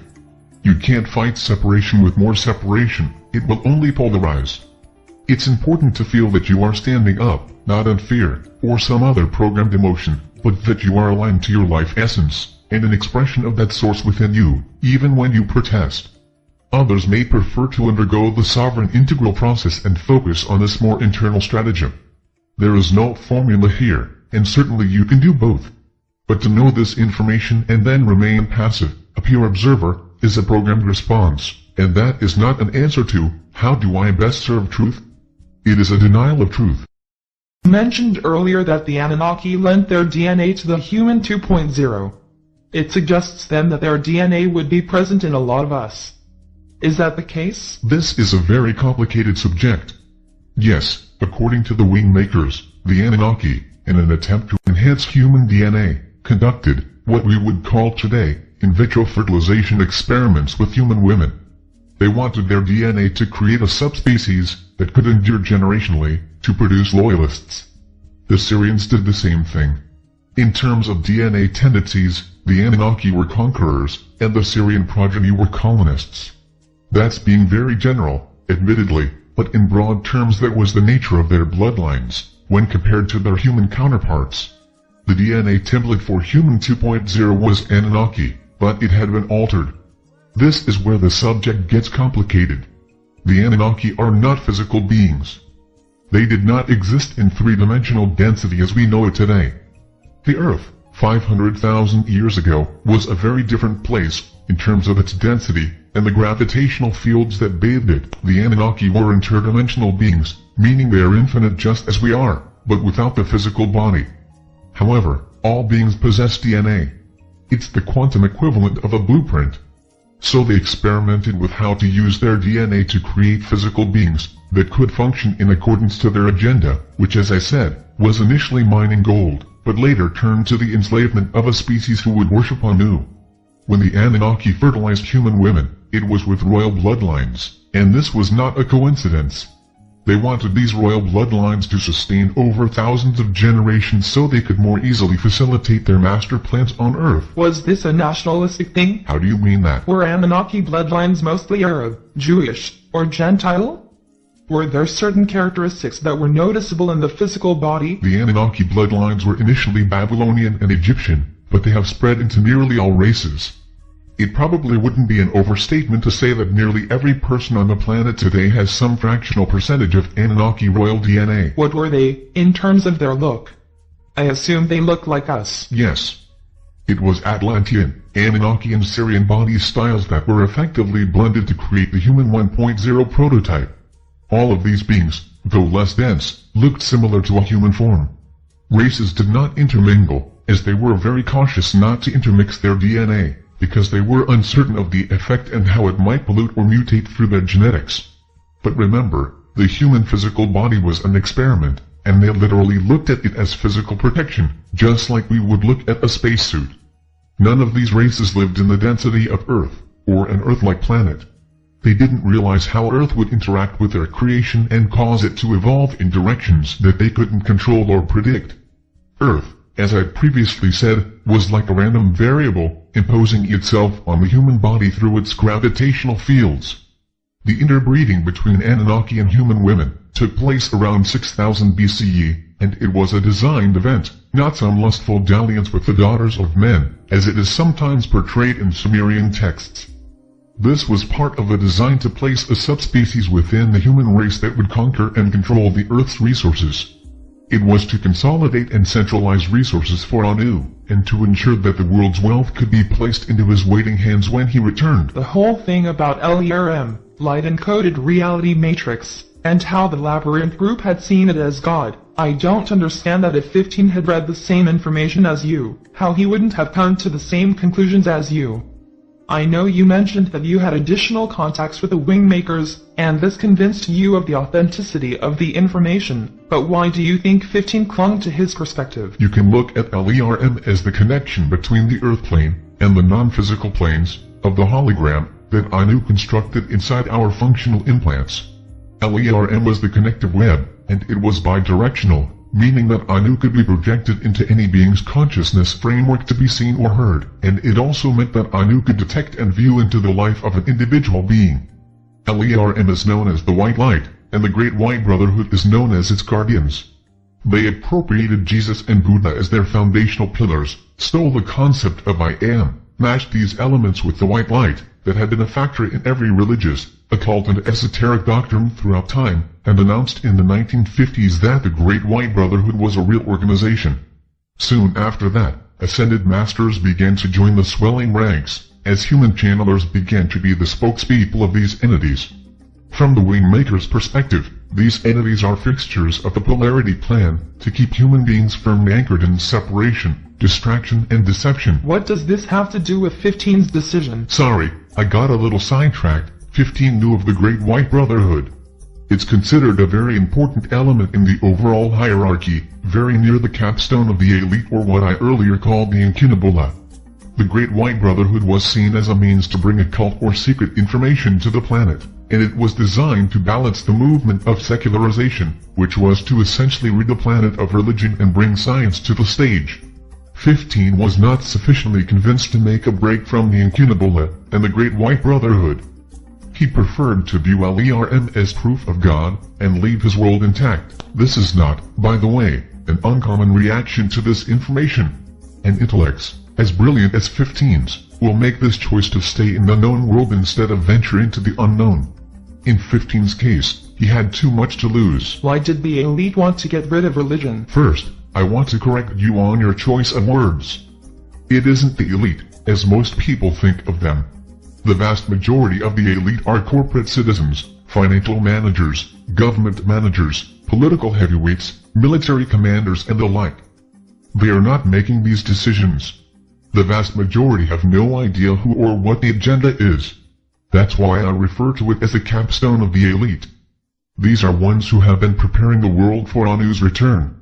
Now, back to your question, religion was seen as an obstacle to the one world order. The quantum world of science was flexing its muscles, disproving key elements of religious doctrine, and it would, if left unmanaged, verify the hologram, but not the deception. The Great White Brotherhood was launched to the public in the 1950s, just as the quantum world was beginning to signal its stature, but it goes back to the 18th century when it was referred to as the Council of Light, and even before that it was a concept held in many secret societies. The idea of ascended masters, communicating with one another telepathically, and instructing and guiding the affairs of men, gained some popularity with those who were disenchanted with organized religion. To be fair, some of the channeled information did come from beings that were considerably more informed than the average man, and they could bedazzle most people with their superior knowledge of the cosmological order and the structure of things relative to God, but their description and explanation was founded in the hologram of deception, while these masters supposedly channeled the secret or hidden knowledge to their selected students, who then wrote books and created organizations. This information continued to separate the worlds of light and dark, good and evil, and those in the know from those who were not. They use words like love, ascension, truth, and God more liberally than organized religions, and God was always portrayed as a loving, congealing force. Angels and cosmic beings were also associated with these organizations. They not only appropriated symbols and constructs like the soul and eternal life, but they also created the ladder of consciousness that stretched into infinity, in which the student was forever trying to learn more to progress higher on the ladder. The elevation of one over another. This was the key concept of the separation tactic of the Great White Brotherhood, and frankly, all secret societies. Create divisions of knowledge, add a ritual or two, and promise more power and awareness as you, the student, walk the path. They don't talk about how to deprogram from separation, instead they reinforce it. You've shared information in previous interviews about the central race. In my notes, you even said they were responsible for our DNA. Are they the Anunnaki? No. No, you have to define DNA in two ways. One is the human instrument or body, emotions and mind system, and that stems from one system of DNA, courtesy of the Anunnaki and Syrians mostly. The second is the infinite being inside the human instrument, which is also based on DNA, which is the quantum blueprint of the sovereign integral consciousness. The latter is the DNA developed by the central race. In the second interview you made some pretty big claims about the 7 sights of the Wingmakers being a defensive weapon, and that this somehow related to the individual's experience of the Wingmakers materials. In light of this disclosure tonight, can you explain how this works? The entire import of the Wingmakers disclosure is about the sovereign integral, and how humanity benefits when the state of consciousness is seated within the human expression. The requirement to keep this disclosure in the realm of science fiction and mythology was why I mentioned this defensive weapon. So you're saying this was just a story? That part was. You see, the Wingmakers materials are, by design, composed of many strands of information. Some strands are storytelling, some are artistic, some are spiritual, some are conspiratorial, and some are designed to be factual, coherent disclosures of what is really happening in our world. The strands of the storytelling encase the other strands. In a way, they shield these inner strands. I've already explained why it happened this way, and while some might feel it would be easier to just give the facts, if these facts were disclosed now, you would not have seen, heard or read this information. The Wingmakers materials would have been censored or taken down and discredited. I'm sure there'll be a good dose of that anyway. When and if this interview is released, but the story strand was necessary to provide an acceptable container to release the sovereign integral process. But this concerns me that the information you've provided in the previous 4 interviews is created, at least in part, as a story. How do I present it to any reliable news source as true? You can't. So then what do I do with it? Either you will release it as a story, or I will. If you prefer not to, I understand. Couldn't you just tell me what parts are story, and what parts are true? I could, but this isn't how I've been asked to release the information. But I've invested a lot of time in this already, and if I invest my reputation as well, then I need to focus on the true parts. Otherwise, I can't substantiate anything when I'm asked if, in my opinion, it's a true story. Everyone wants to know the absolute truth. They want someone to point to this phrase, or that precept, or that doctrine and explain to them that is truth. Believe it. That's been the game on this planet ever since humans began to contemplate their universe in a philosophical manner. All the shared truth has gotten us where? Where we kill children to punish leaders. Where leaders lock people up in death camps. Where religious leaders abuse children. So I would ask you, what is the value of the information that has collectively brought humanity here? You want the signposts of truth. No one can do that, and your proof is that no one has. Why? Because we are sovereign and we must experience ourselves in this way, and not let others decide what it is we should or shouldn't believe, or what is truth or falsehood. I wish we didn't live in a hologram of deception, but that is our human reality, and whining about it will not change it one iota. Studying the supposed masters of truth will not change it either. I can show you a library of books that expound on esoteric information. Some of these books were written as non-fiction, and by all appearances they seem to be credible and insightful, and yet if you listen carefully to the words, you see how they are separating you from one another. How they define a hierarchy. How they define a soul that is always learning, a human that is always sinning and weak. How they describe a universe that is infinitely layered. How the light illuminates those who follow certain practices. It can be very subtle. They can be talking about oneness, but there are judgments present in the words, or recriminations if you don't execute the practice properly, or suggestions that you don't mix this practice with anything else or it is diminished, or join and promote this path over that one. Part of the sovereign integral process is to practice your discernment of what enables you to believe in you, not the universe or some master or teaching, but you, stripped bare of all of your add-ons, beliefs, thought patterns, fears, guilt, stories, judgments, blames, pretenses, everything that hangs on you from the past. If you could drop them all, everything you have been taught and told and programmed to believe, what would be left to hear? Silence. Deep, clear silence. That is you. When you find that, you will then know that everyone has that, too. Anu does, Lucifer does, Jesus does, your neighbor does, your spouse does. Everyone. So what proof do you need to find that? What proof can I show you or tell you to give you that? I can't. I can convey a process that if you follow it, you might find this experience inside you, but that's all. The process is free, it only requires time. The process is not owned by anyone. The process is not part of anything but you. Once you stand at the trailhead of that process, it's yours to follow or reject. Everyone must achieve this realization of oneness and equality in life on Earth. That is our call to action as a species. And in my opinion, anyone or anything that tells you otherwise is lost. One more thing, the story strand may be exactly what activates someone to the sovereign integral process, and I think that was the point that the Wingmakers took with their information. Everything about their work is signaling the individual to the sovereign integral process, and the realization of the grand portal. If Anu is what we have been taught as God, then who is Lucifer? It is precisely for this reason that you have to be sovereign.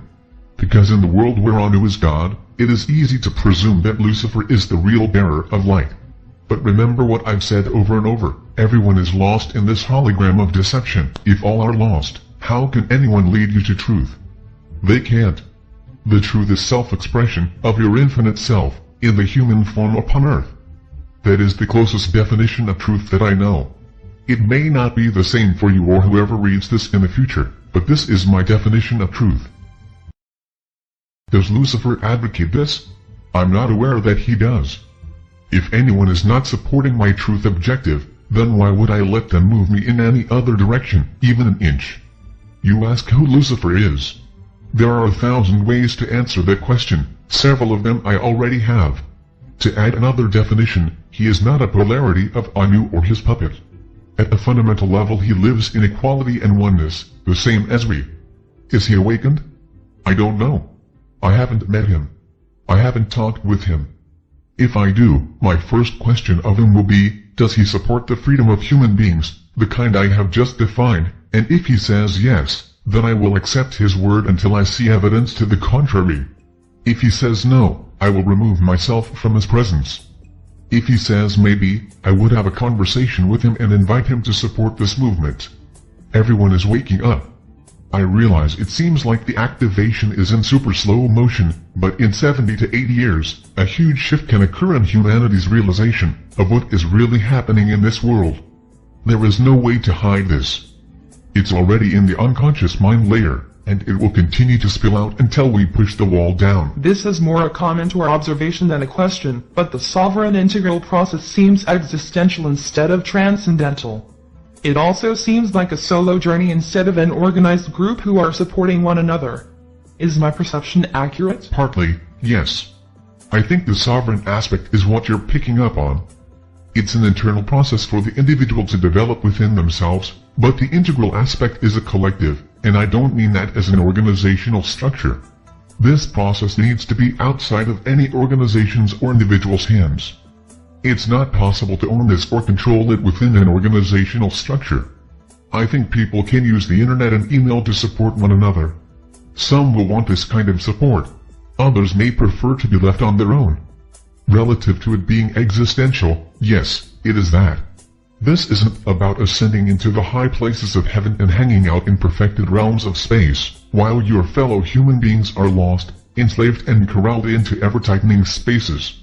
This is about sharing the hard virtues and the truth of existence in your behaviors, here, on Earth.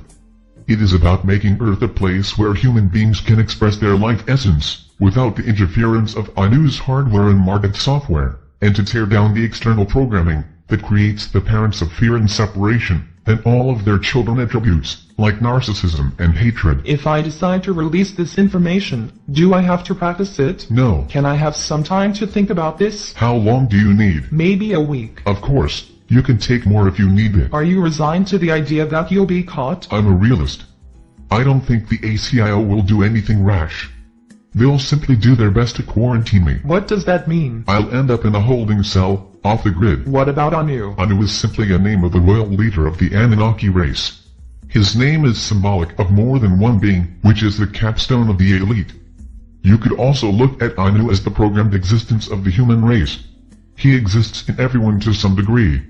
Anu's presentation of himself is that he's omniscient and omnipresent, and this is true in a certain way, so I have to deal with that reality. Everyone who wakes up and practices this process will meet this resistance in some form or other. But if people hear that they will have to deal with Anu, won't they run from this? Who's going to try and fight that machine? From the Wingmakers' perspective, thousands, and then hundreds of thousands, and then millions. The wall can collapse in an instant, when a critical mass is achieved. But won't this be accompanied with hysteria and panic? At one time I thought the Grand Portal was a technological discovery of the soul, and it would be on the internet for all to see and experience in the comfort of their homes. But this isn't like that, is it? No, this is more like a collapse of reality on a mass scale, where infinite beings suddenly find themselves awake inside a human uniform, and wonder what just happened. What if it doesn't happen? What if they win, and transhumanism 3.0 is the new human being locked into a world of separatism? What then? I don't know how to answer that question, other than to say that the information provided by the Wingmakers is a new inception point, which necessarily means a new path. Maybe it will take more time, but it will happen. It has to. We're infinite beings, and this fact cannot be bottled up indefinitely. I understand, but the whole concept of infinite beings, that's been around a long time. Soul has been around a long time as a concept. How is this any different? Yes. It's been around a long time, but it's been bottled up into 3 paths. 1. Reincarnation and karma. 2. Be good and obedient and join the ranks of heaven. And 3. Ascend to a higher plane of existence and eventually become a teacher within the hierarchy. The 4th path, though not about soul, is that we are simply human flesh and blood and we have no soul. A person's soul is construed from one of these paths, assuming you believe you are a soul. Each of these paths, as I have already said, is within the hologram of deception. They do not lead outside, past the wall, and they certainly do not make the wall less stable. To be self-realized, as an infinite being, within a human body on Earth, decoupled from the controlling human 2.0 interface, is the fifth way. We've been living in a game show that has 4 doors, where an announcer keeps repeating the instruction, choose one of the 4 doors, while completely ignoring that there is a 5th door. This new inception point inserts the 5th door option.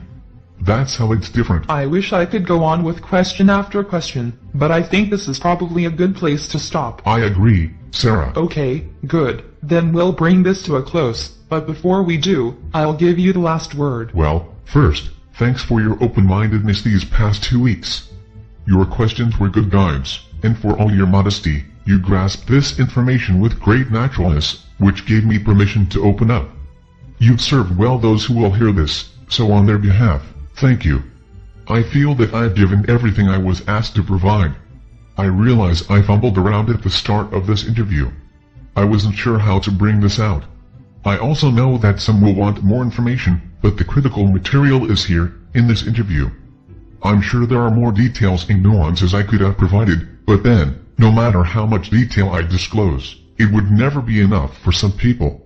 This is all about action and behavior, not reading or soaking up information from another person. The glimpse I provided is a good start, and that's all that's really needed for an inception point. I realize this may seem like a fantastical journey of fictional characters and unlikely events, not to be taken too seriously, but in my view, this disclosure of the Wingmakers is their most important. Thank you, Dr. Naruda. What is within us was present before the universe was created. Our inner, pre-quantum core existed previous to space-time, before any extra-dimensional race enslaved us. We are not weak or defenseless. We are not mere human beings with 80-year lifespans. We are infinite, and we are all that is needed to transform reality so that each of us serves truth, because we see truth. Earth is not a playground or a schoolroom, any more than we are gullible children. There is no new age or end time. There is only the infinite platform upon which we all belong, where we rise up as sovereign integrals upon Earth. James, man.